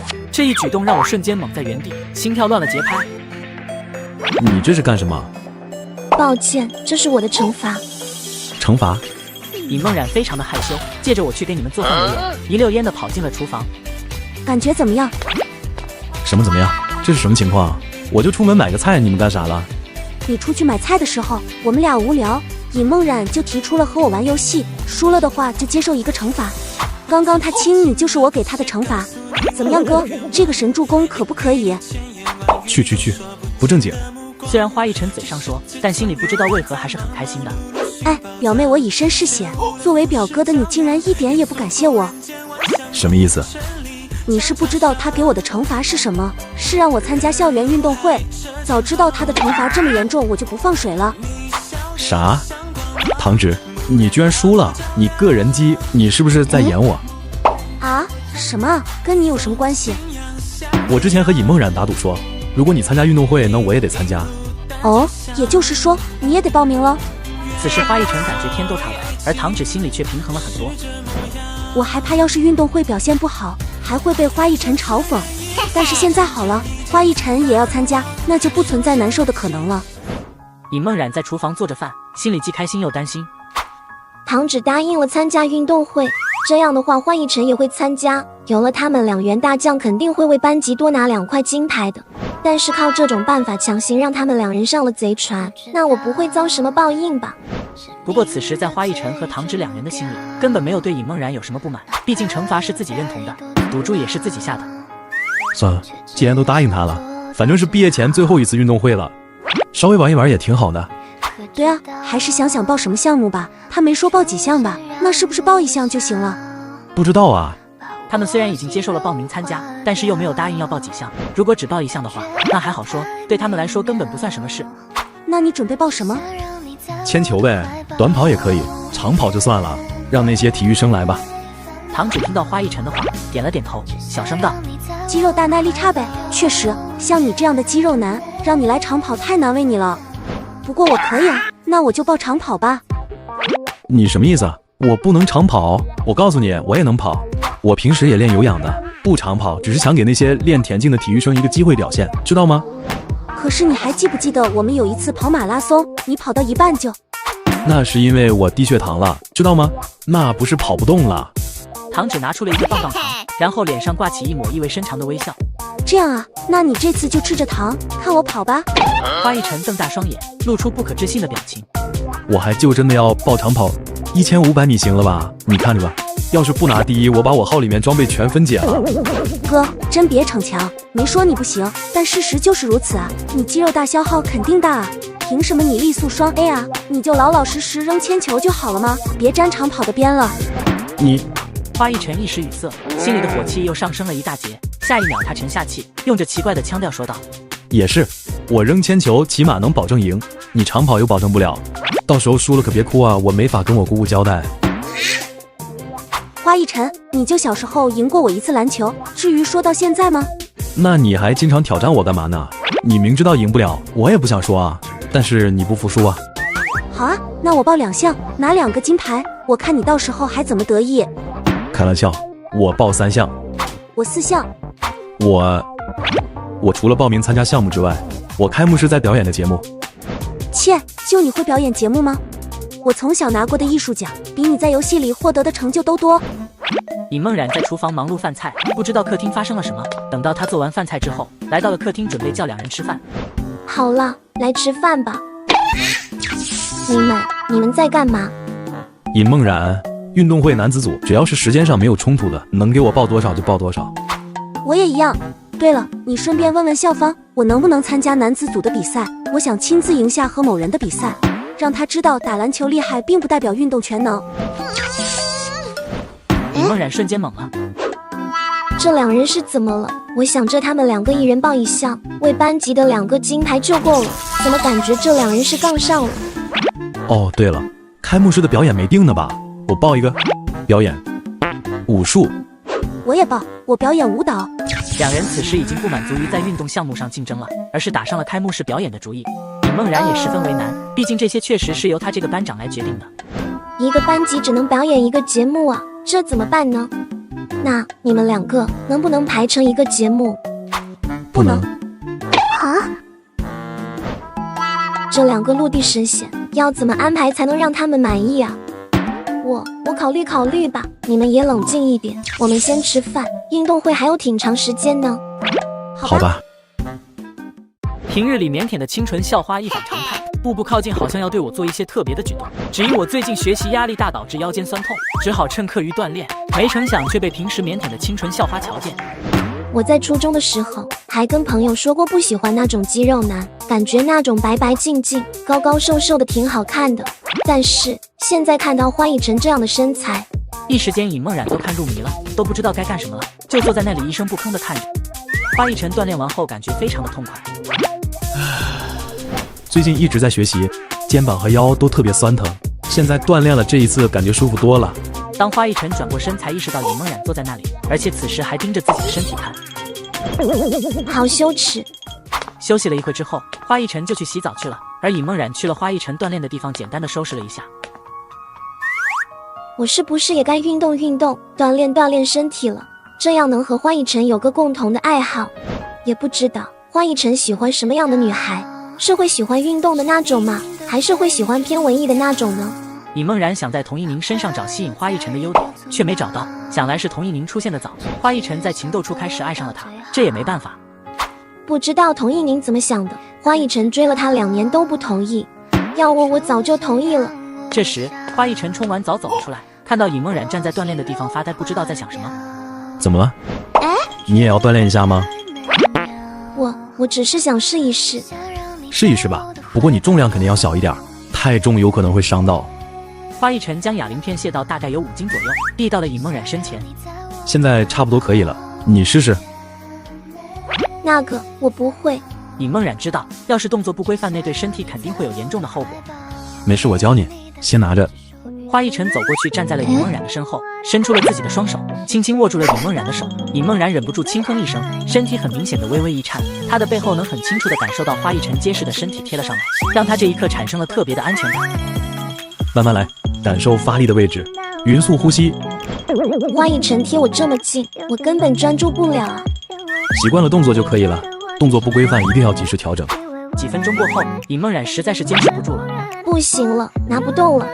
没事，慢慢来就好。健身不是1天2天的事情，按照你自己的运动量合理安排。花一晨很清楚自己是怎么过来的，没有任何一个人出生就是强壮的，所以笑话别人无疑是在笑话曾经的自己。放心吧，我不会放弃的。好，那我教你练腿吧。女生还是比较喜欢练腿的，至少比男的喜欢。练腿啊？练完会不会变成那种肌肉腿？你放心吧，长肌肉没有你想的那么容易，不用担心这个问题的。是这样啊。而且女生练腿主要也是为了练臀部，能让身形更好看。好，我知道了，那麻烦你教我吧。在花一晨的指导下，尹梦然进行了他人生中第一次正经的健身，可以说过程对他来说相当痛苦，但是结束之后的满足感和充实感让他觉得挺上瘾的。到了晚上，尹梦然洗完澡回到卧室准备睡觉，想到了今天童一宁打电话给他说还要继续追花一晨的事，就感觉难受。怎么了？你说我还交童一宁这个朋友吗？你要是真的觉得他这个人不值得再继续相处了，那你就跟他绝交了吧。他确实不是什么好人，你跟他做朋友拉低你了。想到今天童一宁提出追花一晨的那个恶心的计划，尹梦然下定了决心。我知道，这次我也真正的认清了他，我不会再和他做朋友了。没事，你不还有我和唐芷这2个好朋友吗？好。3人吃着中午饭，尹梦然的手机突然响了起来。是童一宁，我出去接吧。尹梦然认为在花一晨的面前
的朋友却说要用这种肮脏无耻的方法对待他的救命恩人，他是绝对不会允许的。怎么啦？反正只有你知我知，其他人又不知道。说实话，我现在只能相信你一个人。童一鸣，我真是看错你了。你要是敢这么做，我们就绝交吧。还有，不许在我面前说花一晨的坏话。全校知名的清纯校花邀我一同运动，没料强度超纲让她疼到走路直打颤。这一幕恰巧被同学看到，他竟误以为我们两个做了一些羞羞的事。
就赖我。过了一会，童一鸣走进了教室，他第一时间就看向了坐在那里的尹梦然。冉冉毕竟是班长，肯定会为了班级团结着想。我还让他去散布花一晨的谣言，确实有点太过分了，还是跟他道个歉吧。童一鸣拍了一下尹梦然的胳膊，疼得尹梦然差点叫出了声。嘿，冉冉，早上好啊。哼。哎，冉冉，你还在生我的气吗？童一鸣看到尹梦然的表情，他是真的有点害怕了。认识尹梦然这么久了，还是第一次看到他这样的表情。童一鸣，以后我们只是同学关系。不是，冉冉，我知道我昨天说错了话，我发誓我不会再那么说了，你别这样好不好？是真的，冉冉，你信我啊。就在这时，一直在暗中观察陆云说动了。童一宁似乎和尹梦然发生了冲突，这不就是我表现的机会吗？童一宁，你干嘛？你说话就说话，干嘛动手动脚的？你没看到尹梦然她很不舒服吗？陆云硕这一举动让尹梦然和童一鸣都愣住了，全班都愣住了。梁家祥更是用双手捂住耳朵，把头低下去，关闭自己的听觉和视觉。陆云硕，你脑子被驴踢了？怎么会干这么尴尬的事情？现在全班人都在看我，我要保护好尹梦然。到时候班里肯定会传出我和尹梦然的绯闻，来磕我们这对 CP， 那在一起岂不是水到渠成？陆云硕，你欺负谁呢？你问过我了吗？孔月仿佛连上了和陆云硕同样的频道，感觉这是一个挺身而出的最好时机，毅然决然地站在了童一鸣的面前。这货要干嘛？这是站出来保护我吗？求你不要这样，还是让我使了算了。此时的陆云硕傻眼了，我以为花一晨会站出来和我对峙，但怎么是这个玩意站了出来？花一晨和唐芷坐在原位，看着这一场闹剧，一脸茫然。什么情况？不知道，在演偶像剧吧？用不用帮帮尹梦然？他应该能应付吧，暂时不用。他们都知道现在尹梦然的身体状况不太好，要是这俩男生真动起手来，到那时他们再去阻止也还来得及。主要是他们不想在全班瞩目的情况下站出去，他们没有陆云硕和孔月那样的脸皮。孔月，你要干什么？跟你有什么关系？为了在童一宁面前树立一个强大的形象，拼啦！那跟你又有什么关系？人家尹梦然和童一宁聊天，有你什么事了？怎么跟我没关系？尹梦然的事怎么就跟我没有关系了？对，你自己幻想的吧？你真是成天想没事。你喜欢人家班长那么久，你看人家了过你吗？跟你是最没有关系的，知道不？你再说一遍。那个陆允硕。就在这时，尹梦然的声音响了起来，打断了争吵的两人。怎么了？什么事？请说。陆云硕瞬间变脸，脸上挂着一抹微笑。陆允硕，这是你昨天送我的礼物，现在还给你，以后请不要再给我送什么礼物了，我不喜欢你。全场顿时哗然一片，全班同学没想到一大早还能看到这样的节目。此时的陆云硕人傻了，站在原地一动不动。童一宁没想到尹梦然居然会在这个时候说这种话。尹梦然好像变了，变得直接了，和以前完全不一样了。现场笑得最大声的就是孔月了。刚刚陆云硕还在跟我一脸嚣张，做出尹梦然监视的后盾，下一秒就被尹梦然背刺了。梁家祥实在是看不下去了，伸手拉住陆云硕的胳膊，将他拽了回去。虽然尹梦然的行为也是他没有想到的，但是总的来说都是陆云硕自作自受。前天他跟踪尹梦然回家就是不对的，当时自己制止他也没听，现在发生这些事也没有办法。孔月，你干什么呢？什么事笑那么开心？知道现在是早自习吗？出去站着去。全校瞩目的清纯校花偏偏对我格外温柔，引来全校男生嫉妒的目光，而我却毫不在意，坦然享受这份独有的偏爱。殊不知更大的阴谋在悄悄来临。我的表妹独自回家时，竟察觉到身后已有2双眼睛悄悄锁定她许久。快点跟上去！你小点声啊！几秒钟之后，有2个人小跑过来，看着眼前的道路却空无一人。怎么凭空消失了？跟丢了。这2人便是陆云硕和童一鸣，他们2个一放学就一路跟着唐芷，想让他好好说说他跟尹梦然之间的事情。下课之后，尹梦然想去厕所，但是他的身体因为高强度锻炼，行动起来有点困难。这时，童一鸣再一次走了过来，站在了尹梦然的面前。冉冉，我们能不能谈谈？我想我们肯定还是有什么误会。大姐，我现在不想管什么误会不误会的，我现在就想去个厕所。冉冉，你别不理我啊！你说，你还生我什么气啊？唐芷。尹梦然也看到了一旁的唐芷，一句话没说，但是尹梦然立刻心领神会。随后，唐芷扶着他从童一鸣的面前离开。此时，童一鸣的心里仿佛空了一块，下一秒，他好像什么都懂了。我知道为什么尹梦然会跟我生气，这一定和唐芷有关，一定是唐芷教唆的。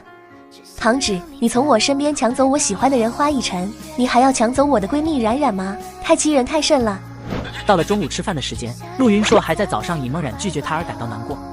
行了，也就是换个人追的是没什么大不了的。天涯何处无芳草，何况你还又高又帅的，只要这个脾气改一改就好了。不，你不懂，尹梦然是无法替代的。他太好了，我真的放弃不了。陆云硕语气中带着遗憾，而梁家祥露出一脸无语的表情。明知道自己肯定没机会了，却还在这幻想。而梁家祥没有直说，鼓励道：那你就趁着最后1年努力变好，等他看到了你的进步，说不定就能回心转意了。不对，跟我没有关系，我又没做错什么，一定是他那边出了什么问题。一旁的梁家祥直接张大了嘴巴，不敢相信自己耳朵听到的。都已经这样了，他都不认为是自己的问题吗？这得是有多一根筋啊！是不是有人跟尹梦然说我的坏话了？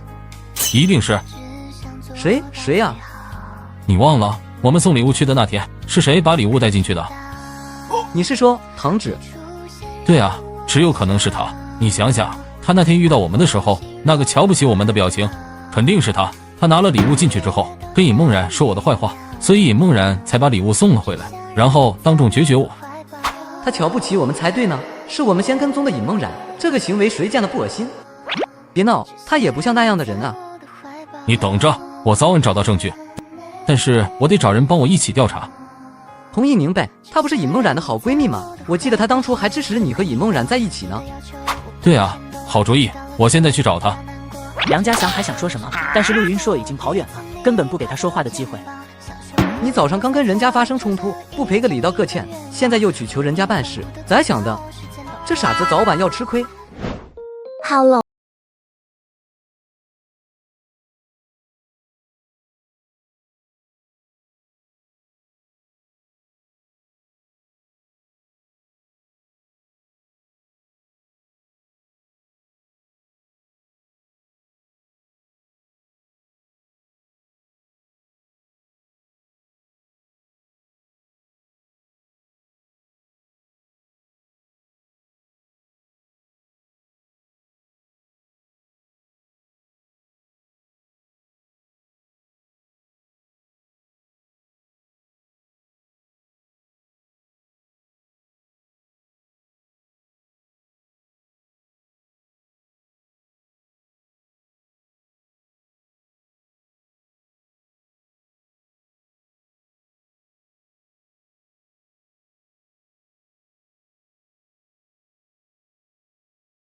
你要干什么？耍流氓啊！我告老师去，信不信？不是，你误会了，我有事跟你说，不方便被其他人听到，所以想带你去个安静的地方。我误会什么了？你这不就是耍流氓吗？陆云硕一时间好像舌头打了结似的，说不出来话，本来就跟着急，现在更急了。没想到陆云硕居然这么直男，怪不得尹梦然不喜欢他。好了，你想说什么都无所谓，但是有个前提，你应该有更重要的事情要跟我说吧？关于早上的事。早上的事？陆云硕想了半天，终于反应过来，早上他当着全班的面说童一宁确实有点不对。知道，那个早上我太冲动了，没了解情况就顶撞了你，不好意思啊，给你道个歉。这还差不多。好了，你要说什么先告诉我，要不然我不跟你谈。陆云硕左顾右盼了一下，观察周围有没有人，靠近童一宁，压低声音说道：你不是尹梦然最好的朋友吗？所以我想跟你研究一下，我觉得尹梦然现在好像变了，而且我认为有可能是唐芷在背后搞鬼。真的？你也这么想？所以两人就计划放学后拦住唐芷，想要问问唐芷尹梦然的事，但是现在跟丢了。这是什么烂主意？为什么不在学校门口拦住他呢？想啥呢？放学之后那么多人，怎么拦？况且还有尹梦然以及花一晨在，找不到什么机会。陆云硕不愿放弃，走进前面的巷口，寻找着唐芷的身影。这条街这么长，没理由跟丢啊？难道唐芷突然跑了？我看还是算了吧，等明天我自己去找他。就在两人说话之时，他们的头顶忽然飞过什么东西，直直砸向正好经过的一个路人。是你们俩谁扔的？大街上乱扔东西啊？父母是咋教的？陆云硕和童一宁瞬间傻眼了。喜欢一个人能有多疯狂？只因全校知名的清纯校花和我走得很近，校花追求者瞬间坐不住了，竟然想对我的表妹下手，怎料却被我的表妹当场识破。就在两人疑惑唐芷怎么消失了的时候，他们的头顶突然飞过什么东西，直直砸向路过的路人。是你们俩谁扔的？大街上乱扔东西啊？父母是咋教的？不是，扔什么啊？不是我们扔的。太装，这除了你们就没别人了。是你扔的吧？扔什么了？真不是我们扔的。此时陆云硕感觉莫名其妙的，而童一宁眼见不妙便准备开溜。那个，我先回家了，我才刚想起来我媳妇要生了。哎，不是，你哪来的老婆？童一宁，你别走啊，别丢下我一个人啊。童一宁跑出10几步，突然一只手把他抓到了旁边的小巷子里，而看着眼前的人，竟然是他们跟丢了的唐芷。你们跟着我干嘛？有事吗？我就是想问，你和尹梦然是什么关系？还有，他为什么不跟我玩了？你是不是知道点什么？我和他只是朋友，他为什么不跟你玩？你问我干什么？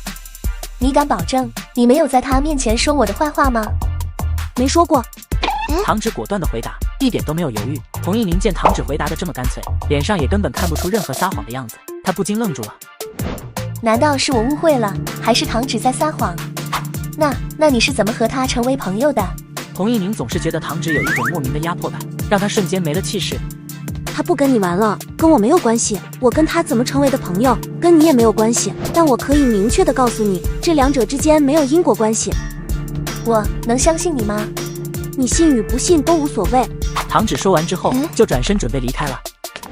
等等，还有最后一个问题。其实童一宁有一件他特别想知道的事，那就是唐芷和花一晨是不是已经确认关系了。那个，你和花一晨？他是我哥。我想过很多种可能，但是还真的没想过他们两个是这样的关系。这是不是就意味着我之前的担心都是错的？唐芷和花一晨根本就没可能。都说了不是了，神经病。这时陆云硕好不容易脱了身，走来了这里。你没走啊？童一宁缓过神来，看到陆云硕站在自己面前，有些尴尬，毕竟自己刚刚用了这么离去的理由抛弃了他。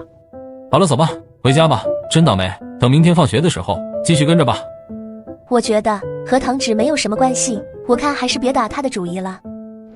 啊？什么？不是，你怎么改主意了？你不是跟我一样觉得唐芷是罪魁祸首吗？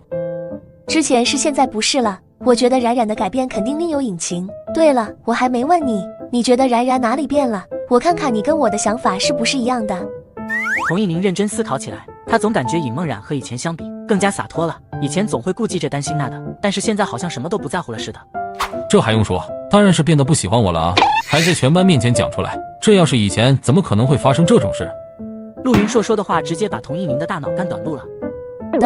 等一下，你的意思是说尹梦然不喜欢你，你认为是他变了，是吗？对啊，你不这么认为？这货是脑子瓦特了吧？怪不得当时尹梦然不喜欢他，这么自恋的人谁能喜欢啊？真是浪费时间。童一宁丢下一句话，随后连忙离开了这里。哎，你怎么了？我说的不对吗？陆云硕看到童一宁要走，心里万般不解。真是倒霉，我是不是被什么东西诅咒了？为什么总是跟我过不去呢？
我只是出门取个外卖，竟把全校公认的清纯校花捡回了家。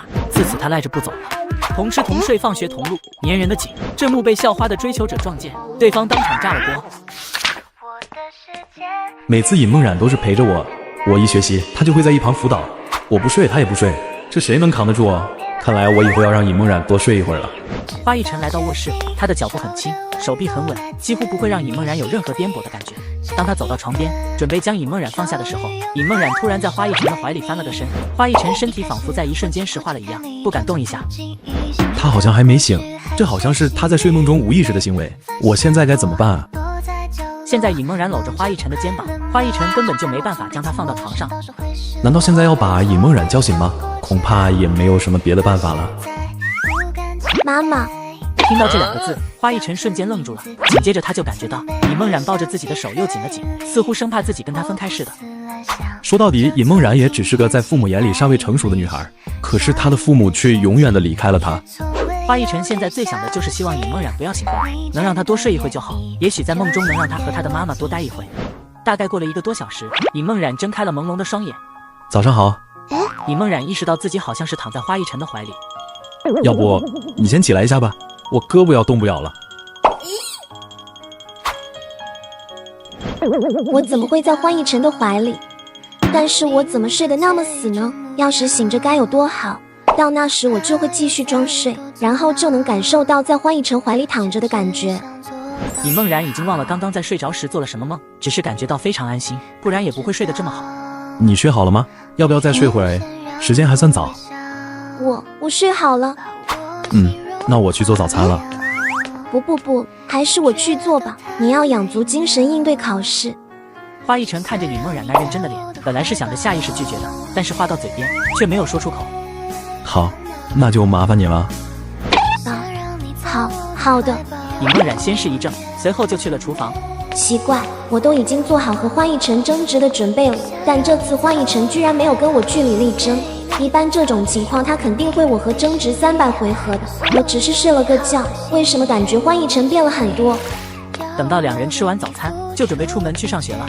此时在楼下有2人在10分钟之前就等在了这里，这2人便是陆云硕和梁家祥。尹梦冉都说那么明白了，不喜欢你，你又到人家楼下干嘛？不怕他再说什么伤你心的话吗？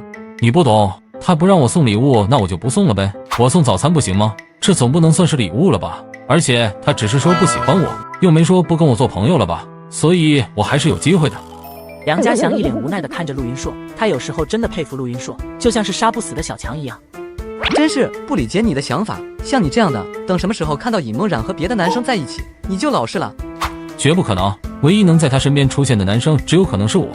我都已经追到家门口了，谁能比我厉害？难道还能有人追到他家里不成？你看啊，还真有。陆云硕不看没事，一看差点没让他心脏骤停。他看到那栋楼内，尹梦冉和花一晨走了出来。我看大概率是花一晨昨晚在尹梦冉家里住的，而且看这样好像不是第一次住了。我要去问清楚。哎，不是，你要干嘛？你疯了啊！都说了跟你没有关系，你去了不是找骂吗？怎么跟我没有关系了？我喜欢他，现在看到这情况，我不该去问个清楚？梁家祥看到他这个样子，也知道劝是劝不住了，他也只能是嘱咐道：好吧，你问归问，但是切记你只是以同学关系好奇并且有礼貌的问，除此之外，你不要有其他的情绪，因为你没有相对应的身份。陆云硕并没有回应，直接追了上去。梁家祥叹了口气，他已经能够想到会是什么结果了，脸上露出失望，转身离开了这里。花一晨，他们停下脚步，转身看到了后面的陆云硕。尹梦冉露出了厌烦的表情。花一晨，你为什么是从尹梦冉的家里出来的？你住在这？尹梦冉的家？花一晨抬头看了一眼前方的楼房，那是自己家的方向。至于说是尹梦冉的家，应该也不为过。他倒是希望尹梦冉拿着当自己家一样。对啊，我住这儿啊。陆云硕瞬间红温，花一晨倒是没有任何的情绪变化。他说的是真的？你们住在一起干什么？你们现在是什么关系？你哪来这么多问题？跟你没有关系，没必要回答你。又是跟我没有关系。尹梦冉，你真要选择花一晨？他哪里比我强？学习成绩那么差，把这种人带回家，你父母同意吗？肯定会被气死的。花一晨听到陆云硕的话，蓦然皱紧了眉头。陆云硕说我也就算了，居然还说尹梦冉的父母。就算不知道尹梦冉的父母已经不在了，也不能这么说吧。陆云硕不知道的是，他这一句话触碰了尹梦冉的逆鳞。陆云硕，我告诉你，第一，这不是我家，这是花一晨的家，是我住在他的家里。花一晨哪里都比你好，你没资格说他。第二，我都说过了，我不喜欢你，甚至很讨厌你。你再接近我，我就将这件事以及你跟踪我的事情都告诉老师。第三，你再敢提我的父母，我绝对饶不了你，大不了跟你同归于尽。陆云硕瞬间傻了，目光呆滞，直直地愣在原地。他不敢相信自己心中那个温柔善良的尹梦冉，居然会变成这个样子。消消气，我们走吧。好。陆云硕就这么看着两人逐渐走远，他的心也越走越远，像是失神了一样。花一晨和尹梦冉走在路上，不知道是不是因为刚才发生了不愉快的事情，他们两个现在都沉默不语。你刚才说的都是真的？真的。我是不会让你跟他同归于尽的。他要是再敢冒犯你，你就告诉我，我帮你解决，别做傻事。尹梦冉有些惊讶，他没想到花一晨会说出这样的话。花一晨这是在担心我吗？想到这里，尹梦冉的嘴角抑制不住的想要上扬。好的。全校公认的清纯校花，偏偏对我格外温柔，这让全校男生极度的面目全非，更是有人当场冲来质问。更让我意外的是，曾对我冷淡的高冷女神竟也按捺不住了。你们早上来的时候有没有被人跟踪啊？或者发生冲突什么的？你怎么知道？陆云硕吧，我一猜就是，我昨晚也是一样。昨晚？花一晨愣了一下，不过随后也意识到了怎么回事。看来这个陆云硕除了找我们的麻烦，昨晚还去找了堂址的麻烦。不过应该不用担心，如果有人占了堂址的便宜，那我还真想见见那人，顺便跟他学几招。陆云硕不用想，吃亏的肯定是他。花一晨现在没有时间管那些事情，现在肯定是复习比较重要，因为马上就要考试了，考不好家里会扣他一半的生活费的，这样就养不起尹梦冉了。月考很快就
感觉考得怎么样啊？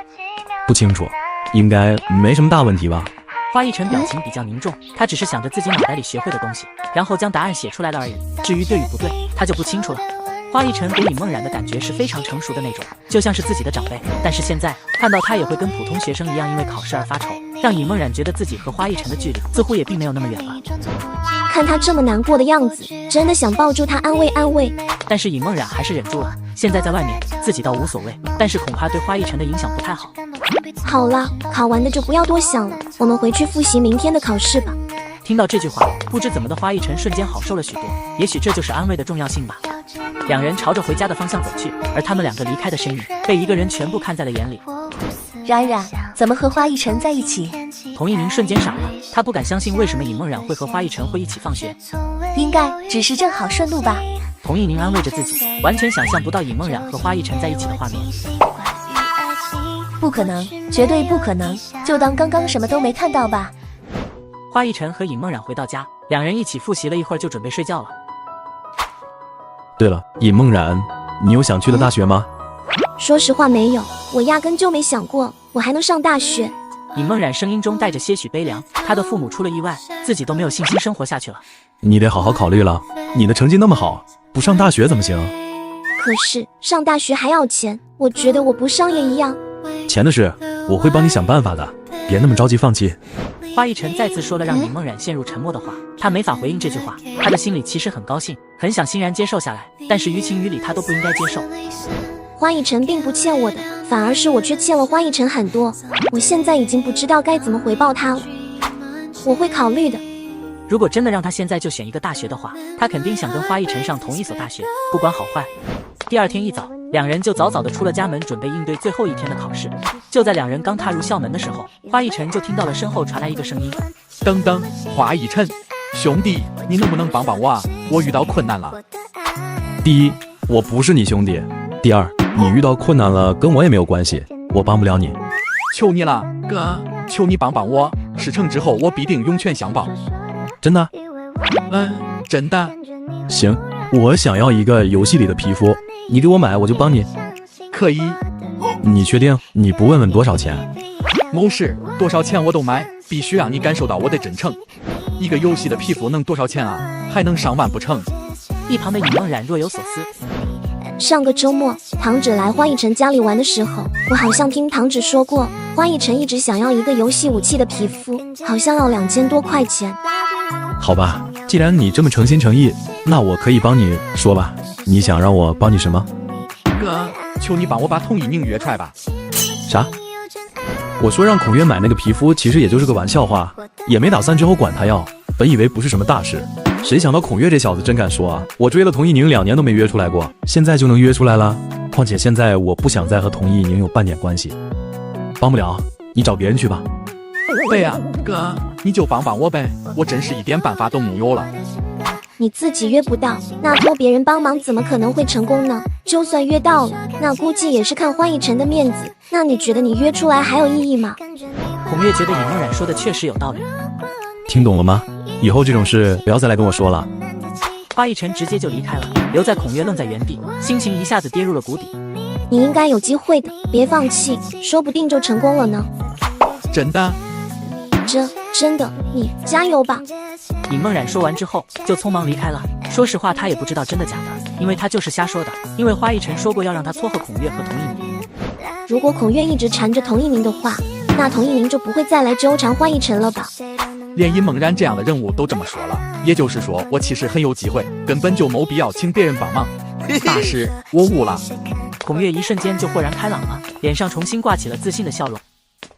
家里悄悄藏着一个超可爱的清纯校花是一种什么体验？每天都要我亲亲抱抱举高高，非常粘人。但令我没想到的是，这甜蜜的小秘密被曾经对我爱搭不理的高冷女神知道后，高冷女神瞬间不淡定了。尹梦然到底和花一晨是什么关系？他们是朋友吗？这到底是什么时候的事？童一鸣从昨天晚上开始就一直在想花一晨和尹梦然一起放学回家的事，导致他上午的考试都没有发挥好。他们两个是怎么搭上关系的？该不会是花一晨开始喜欢尹梦然了吧？难道就是因为这个才开始和我保持距离的吗？彤彤，你在干嘛呀？孔月悄无声息地来到了童一鸣身后，露出了自认为应该挺帅的笑容，但是在童一鸣看来那是相当恶心的样子。你干什么？别靠近我，再过来我要喊了。别，我木有恶意，我就是想问问你这周末有没有时间啊？没有，我家里给我周末安排相亲了，相亲完我还得回家割小麦，晚上还得去纺织厂上班，我太忙了，一点时间都没有。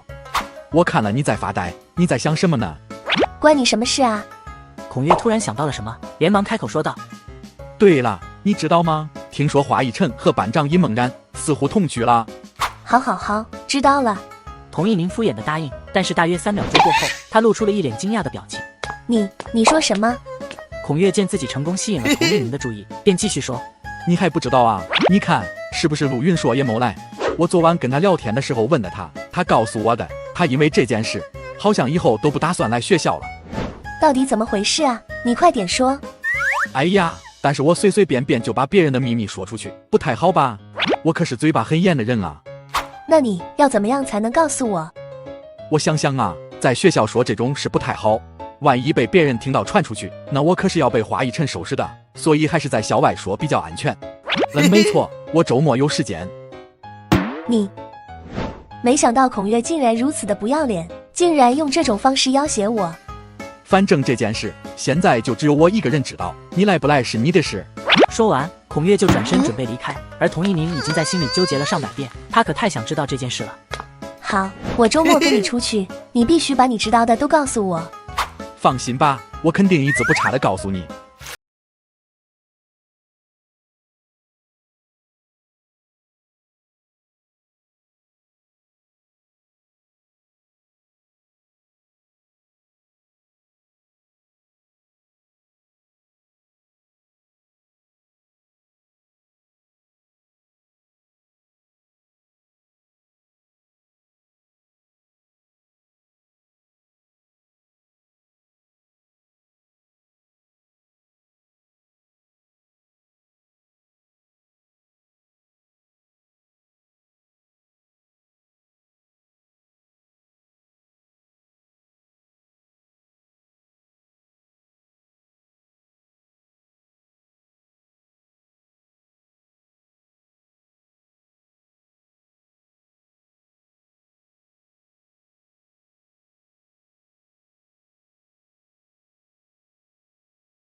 那就好，回去吧。那个我说个事，陆云硕同学因为某些特殊原因转学了，然后现在花一晨同学将接替他的位置，做我们班级的体育委员，负责月末运动会的事情。尹梦然很是吃惊，没想到花一晨居然会答应这种事情。此时花一晨正被全班目光注视着，很是尴尬。你好狠，居然为了对付我接受了当体委。这你都发现了？也就只有这样才能让你接受了吧？你真是豁出去了。谁让你之前说我不能长跑的？要不然你就收回你的话，承认我比你强就完了。做梦！我只是出门买点东西，竟把全校知名的清纯校花领回了家。清纯校花不仅不害羞，反而赖在我家不走了，每天都要我亲亲抱抱举高高。令我没想到的是，正当我想和她再进一步的时候，我妈竟然来了。考完试的花一晨看起来心情很不错的样子，毕竟回去之后就能玩游戏了。而尹梦冉则是心事重重的样子。班主任为什么会选花一晨当体委呢？而且为什么花一晨会答应？难道是被迫的吗？过了一会，尹梦冉突然想到，现在考试结束了，就要考虑月末运动会的事情了。而花一晨和唐芷之间好像还在运动会项目这件事上有过争吵。我和体委要负责运动会项目的报名，也就是说花一晨当体委的目的就是为了阻挠唐芷报运动项目吗？那个花一晨，现在考试结束了，也该考虑月末的运动会的事情了。你和堂侄都准备报什么项目啊？我报什么都可以，但是堂侄不行。谁让他说我肌肉大长跑不行的，我就让他老老实实的看我长跑。这个可是让堂侄报名是我当初给他定的惩罚啊，现在不让他报名是不是有点？你不是为了赢我跟你打的赌吗？不就是为了让我报名吗？现在我同意参赛了，不需要他了。可是我觉得，如果让堂侄也报名的话，肯定也能赢的，没必要不让他。尹梦冉说话声音越来越小，到最后几乎都听不到他的声音了。那个，当我没说，你别生气。尹梦冉，我和堂侄，你站哪边？你向着谁？尹梦冉听到这个问题，脸瞬间红了起来，声音比蚊子还小的回答道：“但我还是不希望你们站在对立的位置，我希望你们都是一边的。”花一晨发现他的眼神特别坚定，说这话的时候和刚才那个害怕的状态完全不一样。好，我知道了，我听你的，你来给我们安排吧。真的假的？真的，你都那么说了，我还继续计较什么呢？现在想想，我当初也不应该跟堂侄因为这点小事吵起来，是我心胸狭隘了。尹梦然很惊讶，他发现花一晨现在是真的和以前不太一样了。自从上次我在他的怀里睡觉醒来之后，他就变得不那么倔了，感觉他好像变得更男人了。好的，堂侄那边就交给我来说吧，到时候我们一起开会研究一下怎么合理的安排你们。好，我尽力协助你。回家之后，花一晨就迫不及待打开了电脑上线了游戏。过了一会儿，耳机里传来了堂侄的声音：“总算上线了，开心吧？总算能玩游戏了。”那还用说，幸亏我这个赛季没买通行证，不然亏死了。尹梦冉呢？他说我好不容易考完试，让我来玩游戏，他去做饭了。懂事的让人心疼啊！你好好对待人家，你要是做不到，就让他来我家住吧。他可是我的辅导老师，怎么可能让给你？不用你说，我也会好好对待他的。听到这，尹梦冉嘴角瞬间压不住了。吃饭了，我先来吃饭吧。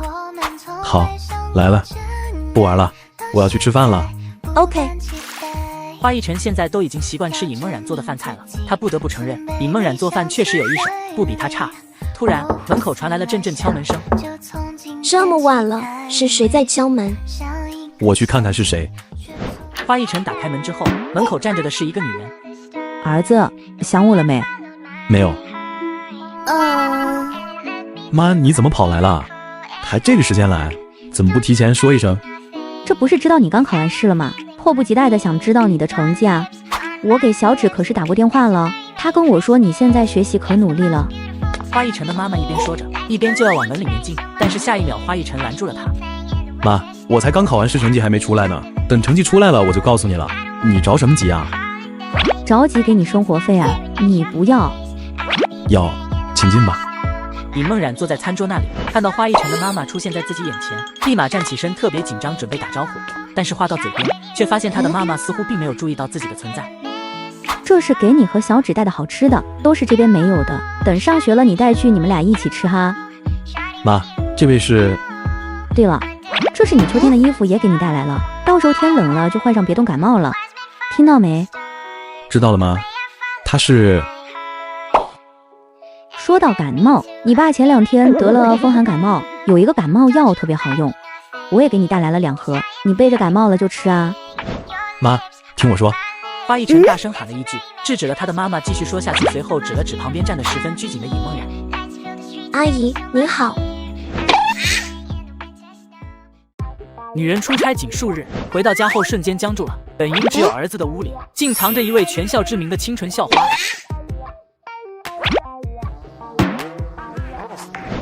花一晨的妈妈把花一晨拉到了卧室，好像要找他谈话，而坐在外面的尹梦冉如坐针毡。花一晨和他的妈妈在房间里聊的什么啊？是不是要把我赶走？怎么办？之后我该去哪里呢？明明才刚有了要继续好好活下去的想法，对现在的生活也特别满意，难道就要这么匆匆结束了吗？什么情况？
就在这时，卧室门打开。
嗨，你来了。周末，童一宁如约找到孔月了解花一晨和尹梦冉同居的事，但他真的很烦，因为孔月用这件事威胁他，说周末陪他一起出去就告诉童一宁花一晨和尹梦冉同居的事。你快说，说完就赶紧走，千万不能被同班同学看到我和孔月周末一起出去。他只要一说完，我立马就走。那我们也得边走边说吧。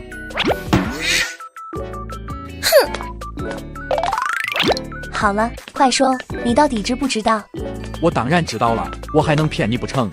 是这么回事，我联系了陆云说，问他为什么转学了。他说早上要给班长去送早餐，结果在他家楼下的时候，突然看到他和华一晨一起走了出来，上前质问他，才知道原来那是华一晨的家，是班长住在华一晨的家里。为什么？他为什么会住在花一晨家？说话啊！这个我不知道啊，陆云说就这么告诉的，他也不知道什么原因，但似乎班长跟他发生了冲突。你不知道，你总共就知道这么点事，就把我骗出来了。不是，什么叫骗出来了？你自愿出来的，我也把我知道的都告诉你了，哪来骗你了？你，童一宁此时已经快炸了，他真的后悔把希望寄托在孔月身上，以为真的能从孔月这里得到有用的信息。我走了。白走啊！你说你来都来了，着急走干嘛呀？要不我请你吃个饭吧，也让你白出来一趟。没了，我就当是出门倒了个垃圾。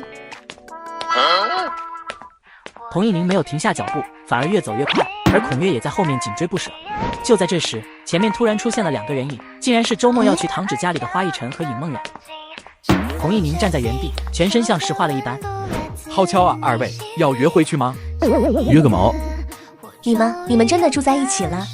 我是听别人说的。童一宁迫不及待地想要听本人说出事情的真相。尹梦冉看向了花一晨，没有花一晨的同意，他也不敢乱说，而则花一晨微微地点了点头。是真的，我住在花一晨家里。童一宁炸了，这么离谱荒谬的事情，居然是真的。怪不得他们2人都离我渐行渐远，原来是他们2个渐行渐近了啊！但是为什么？到底是什么契机让他们走在了一起？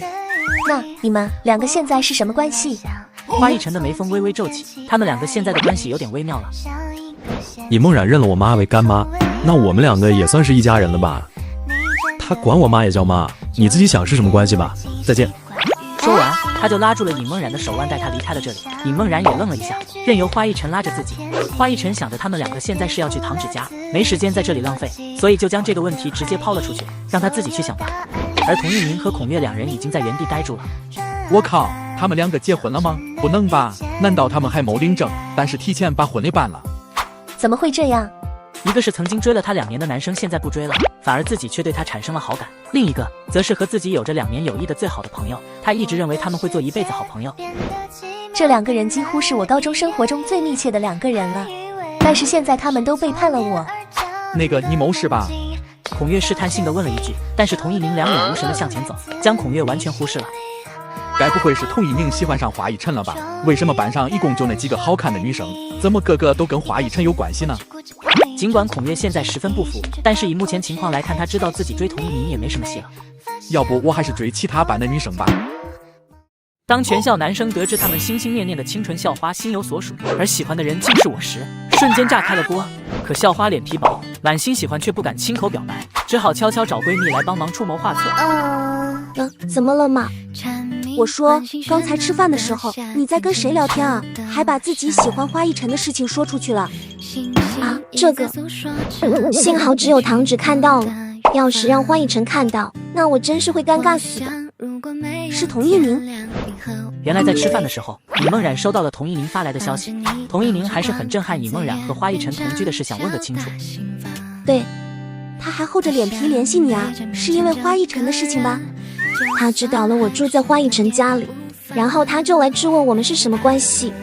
那你就直接告诉他，你们是男女朋友关系就得了呗。反正花一晨要是知道了这是为了让童一宁不再纠缠他，他肯定也会赞同的。那怎么行？我不能撒这种谎啊！要是被发现了，那你就把它变成真的呗。你跟花一晨真的在一起不就好了？反正你不是喜欢他吗？尹梦冉低着头，不知道在想什么。可是花一晨他，你怕他不喜欢你啊？我觉得他大概率也是喜欢你的。你会跟一个不喜欢的人同住一个屋檐下，并且同睡一张床吗？那我也不能表白，至少现在不行。为什么？因为这样会影响花一晨学习的。尹梦然虽然说得很坚定，但是眼神中依然闪过一丝落寞。哪怕让花一晨一直被同一名纠缠，也无所谓吗？你说你会影响他学习，那同一名纠缠他就不影响他学习了。再说了，你们两个在一起了也不一定影响学习的。尹梦然的内心很纠结，不知道该怎么做。好了，我理解你的想法。这样吧，我毕竟是花一晨的同桌，我想办法帮你打探一下他的想法怎么样。要是他现在真的没有心思谈恋爱，那我就告诉你，你可以等吗？要是他有谈恋爱的想法，并且也喜欢你的话，那我尽量让他跟你表白，可以吧？唐芷的话让尹梦然不免有些惊讶。这真的可以吗？可以的，我觉得花一晨和你在一起很合适，至少比那个什么同一名要合适多了。唐芷刚说完这句话，尹梦然突然动了，她张开双臂抱住了唐芷。谢谢你。啊，这不算什么啊，我就是觉得好玩，找乐子而已。那也谢谢你。唐芷愣了一下，随后把头撇了过去。怎么了？没事。此时唐芷的妈妈正一脸忧愁的在和花一晨谈话。小陈是这样啊，这不是高3了吗？我和你姑父也开始考虑该让唐芷报考哪个大学了。我倒是没什么意见，但是你姑父特别想让唐芷去一所211大学。你姑父有一个朋友在那当教授，他想着在外面上大学，要是有人照应，不是挺好的吗？尤其是唐芷那样的性格，你说是不是？是啊，我觉得也挺好的啊，这有什么烦心的呢？花一晨有些奇怪，不理解这有什么需要自己帮忙的。以唐芷的成绩来看，报考211大学肯定没什么问题。为什么姑姑这么愁呢？关键是你猜唐芷怎么说的？啊，怎么说的？她不想去啊。她说你去哪所大学，她就去哪所大学。你别多想，这事不怪你，是她任性。她的意思我们都明白，无非就是去了大学，到了新环境之后，没有你在，就没人跟她说话了，到时候也交不到朋友，这大学也上得憋屈。那姑姑你劝劝她呗，到大学了肯定跟高中不一样，到时候会遇到各式各样的人，肯定有跟她合得来的朋友。劝了啊，没用啊，你也知道，我们从小到大都没逼过唐芷做什么事情，现在想强迫她去上某个大学，肯定也行不通。这怎么办？以我的成绩，别说什么985、211了，本科都上不去，那唐芷还能跟我去上大专啊？这样的话不就耽误人家一辈子了啊？不行，不能这样。我懂了，姑姑，这样吧，我改天劝劝她。真的，小陈，你愿意劝她吗？那太好了。你要怎么劝她呢？每次我们要说点什么，她都根本听不进去。花一晨想了一会说道，就算劝不动她，我可以想想别的办法啊。我可以试着劝说一下尹梦然，以她的成绩和唐芷报考同一所大学完全没问题。她现在不就是筹到大学了，没人跟她玩吗？那要是有尹梦然陪着她，应该就没什么问题了吧？哎呀，还是小陈有办法，但是人家小梦然能愿意吗？这个我试着劝劝吧。我之前问过她有没有想过上哪所大学，她还没有什么目标呢，到时候我跟她说说。花一晨也不确定尹梦然愿不愿意和唐芷上同一所大学。要是尹梦然也来一句想跟我上同一所大学，那我真的麻了。两个高中排名在顶峰的好学生能上双一流大学，结果跟我这个年纪差生上同一所大学，到时候校长都会怀疑他们两个来错学校了，然后亲自出门迎接，把他们两个供起来。要是小陈你能跟唐芷和小梦然他们两个一起上那所大学，那就好了。姑姑你想多了，我考不上呢，我这成绩想上那好大学，怎么可能？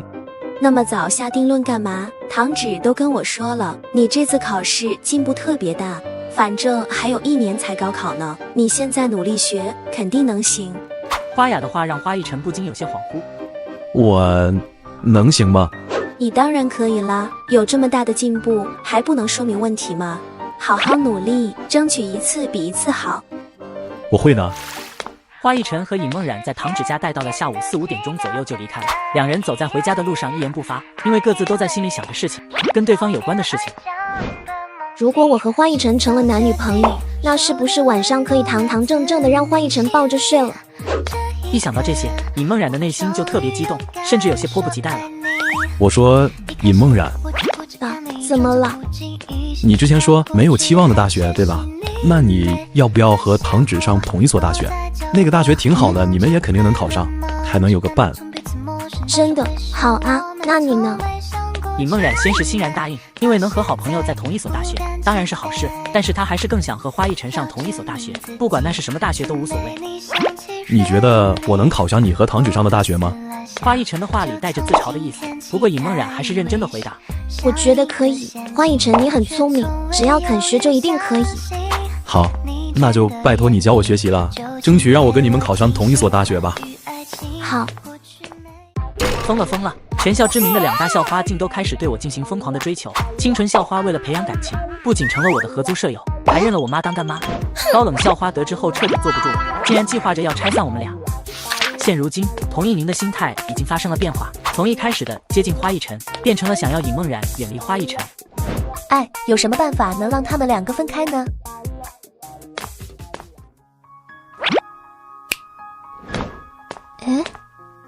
同学，我有事想跟你说，能耽误一会时间吗？一般的廖浩淼。你认识我吗？废话，年级第一啊，谁不认识？走廊里不是挂着你照片吗？既然如此，那就省得我介绍了，能占用你一点时间，跟你聊一聊吗？你要聊什么？你是尹梦冉的好朋友吧？能不能麻烦帮我把她约出来？我想跟她表白。童一宁瞪大双眼，一脸的不可置信。啊，不是，你说什么？怎么了？我的意思是，我喜欢尹梦冉，我想跟她表白，你能不能帮个忙？我会给予报酬的。廖浩淼不知道为什么童一宁的反应这么大。你这消息太土了，我跟他已经不是朋友了，而且我劝你也别白费功夫了，他有喜欢的人了，我们班的。没事，只要还没在一起，那我就有机会。抱歉打扰了。说完，廖浩淼就转身准备离开。不是，你没有什么机会了，人家都已经同居了，住在一起了。没事，我不在乎，我没有处女情节。我靠，你无敌了孩子，问题不是这个啊，关键是人家都已经生米煮成熟饭了，你还去插一脚，有必要吗？他们宣布正式在一起了吗？没。那就是有实无名。我问问你，在这个年代，你觉得究竟是有实重要，还是有名重要？至少在我眼里是同等重要的，有实无名的那是小三，所以我插一脚当然有必要。廖浩淼说的义正辞严，让童一宁一时语塞，根本没办法反驳。谁会知道了，喜欢的人已经和别人同居了，还这么乐观的，居然还要做点什么，真是逆天。没想到年级第一的天才，想法这么特殊。不过万一他真的可以呢？要是廖浩淼成功了，那不就成功把花一晨和尹梦冉分开了吗？等一下，还有什么事吗？我也觉得你挺有机会的，让我来帮你吧。你有什么计划吗？计划？什么意思？你不是要表白吗？什么计划都没有。要什么计划？真正的喜欢就是要堂堂正正的告白，表达自己的心意。我并不是一定要和他在一起，我只是希望他知道有人被他的人格魅力所吸引，这就足够了。这就是我的告白。不是哥们，你没毛病吧？你这么告白铁定失败啊！你确定不计划一下，先提升一下你在他心里的存在感，然后提升好感度啊？我喜欢他是我的事，他如果不喜欢我那是他的事，他不是我权衡利弊之后的选择，而是我怦然心动后明知不可为而为之的坚定。直接表白是我最大的诚意。廖浩淼说完之后，毅然决然地转身离开。童一宁彻底傻了，愣在原地。大白天的真是见鬼了。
谁能料到，全校知名的清纯校花竟然暗恋我？好不容易想要鼓起勇气找我表白时，不曾想半路杀出个追求者拦个正着。怎么样？你有帮我打探到花一晨有喜欢我的意思吗？这个情况可能有点意料之外。意料之外？什么意思啊？就是花一晨现在的想法有点不太明确，但我至少搞明白了一点，就是花一晨没有喜欢过童一鸣。不是应该打探我的事情吗？怎么还扯上童一鸣了？那他到底喜不喜欢我啊？我要是跟他表白能成功吗？应该是能成功的，但是到底喜不喜欢你，这个不确定啊。尹梦冉是越听越迷糊了。既然说我应该能成功，那为什么不确定喜不喜欢呢？就在尹梦冉还想问什么的时候，他们的面前出现了一个人。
想站出来帮尹梦冉说话，但是下一秒，一只手突然伸了过来，二话不说将他带离了这个是非之地。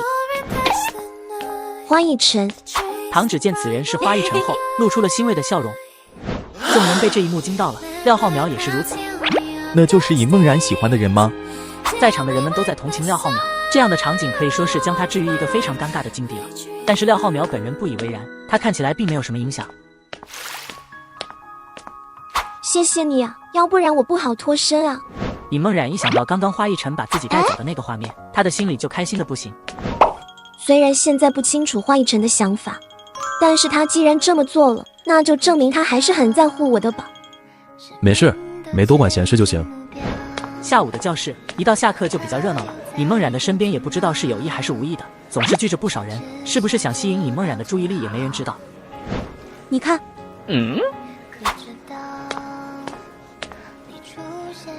人家受欢迎啊，怎么了？花一晨假装毫不在意的说道。以前有陆云硕挡在尹梦冉面前，他虽然追不到，但是有他在，其他人就不敢追。现在陆云硕不在了，那些喜欢尹梦冉的男生们都坐不住了，到时候会有更多人追他吧。然后呢？你该不会是想让我接替陆云硕的位置吧？现在来看，你最合适。我凭什么拦着人家的追求者啊？我哪有这个权利？那陆云硕都被讨厌成什么样子了，你想让我也被讨厌呗？那你做他男朋友不就行了？不就有这个权利了？不是，你真的是唐芷吗？你不是会对这种事情感兴趣的人啊？怎么今天一直在说这种话题？唐芷也意识到自己太过了，要是一不小心给他惹不高兴了，那他也没有办法。好了好了，我不说了，你自己心里有数就行。花一晨心里有点乱，看到尹梦冉身边有男生接近时，他就感觉心里有点难受，根本学不下去。这种感觉以前从来没有过，他觉得真的很奇怪。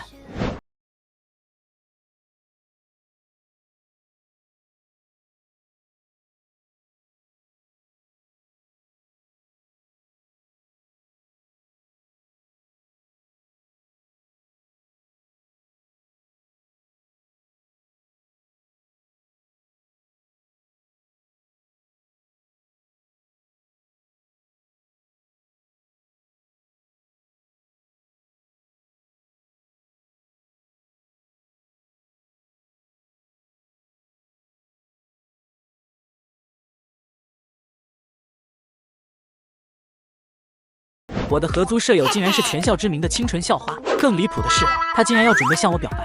这一幕恰巧被她的追求者看见，对方瞬间坐不住了。两人走在回家的路上，尹梦冉现在可以说是想的事情很多很多。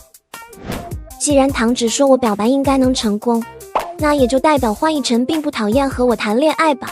再加上花一晨还帮我解围，都已经这样了，我还不表白，那还在等什么呢？花一晨，花一晨一脸茫然地看着眼前的尹梦然。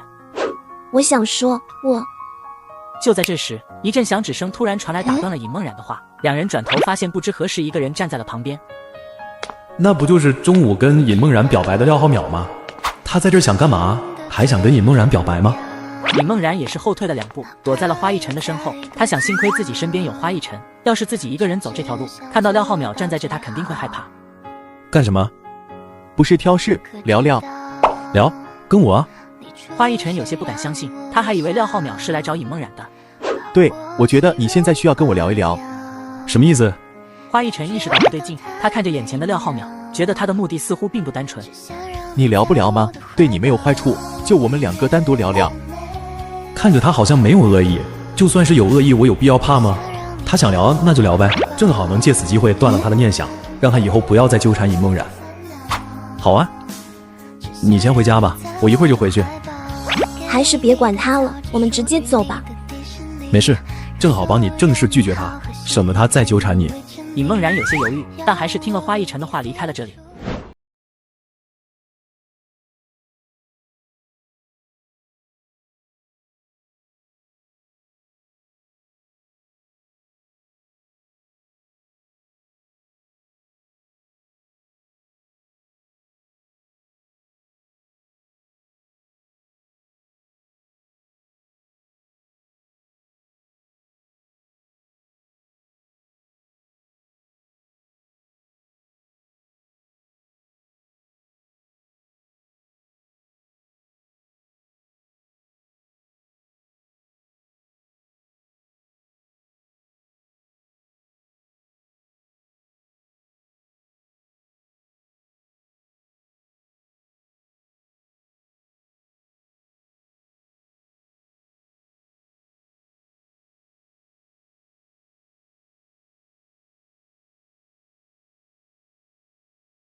过，但是同在屋檐下发生暧昧的事情在所难免吧。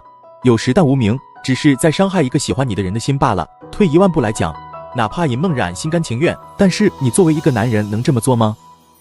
现在的我真的是在伤害尹梦然吗？你现在有没有感觉到需要一个人来跟你聊一聊了？这对你有什么好处？没好处，我不是说了吗？不想看到尹梦然伤心罢了。我对她的感情已经止步于此了。最后的最后，想要守护住她的笑容，有错吗？花一晨沉默了许久，不知道在想什么。你是怎么认为自己喜欢尹梦然的？你又怎么知道自己是真的喜欢她呢？喜欢没有定义，没有标准，自己认为喜欢，那就是喜欢。可我还是不懂啊。我以前追过一个女生2年，但仅仅是因为初中的时候没有人理我，她理了我，我就觉得我喜欢她。我甚至都不知道真的追到她了又能怎么样？是能带她打游戏吗？还是让她见识一下我花大价钱充的皮肤？她会因此而觉得我很厉害，然后爱上我吗？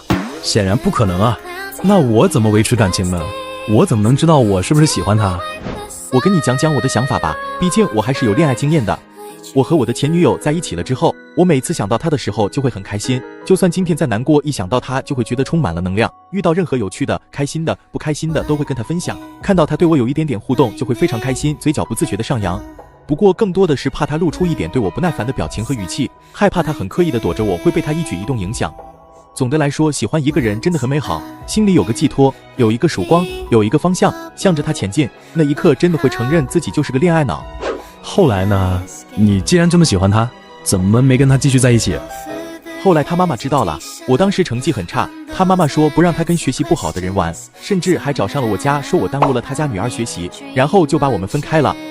花一晨很惊讶，看到廖浩淼这么轻松地说出这句话，再加上他现在年级第1的成绩，很难想象他从那之后有多么的努力。不过再怎么努力也回不来了吧。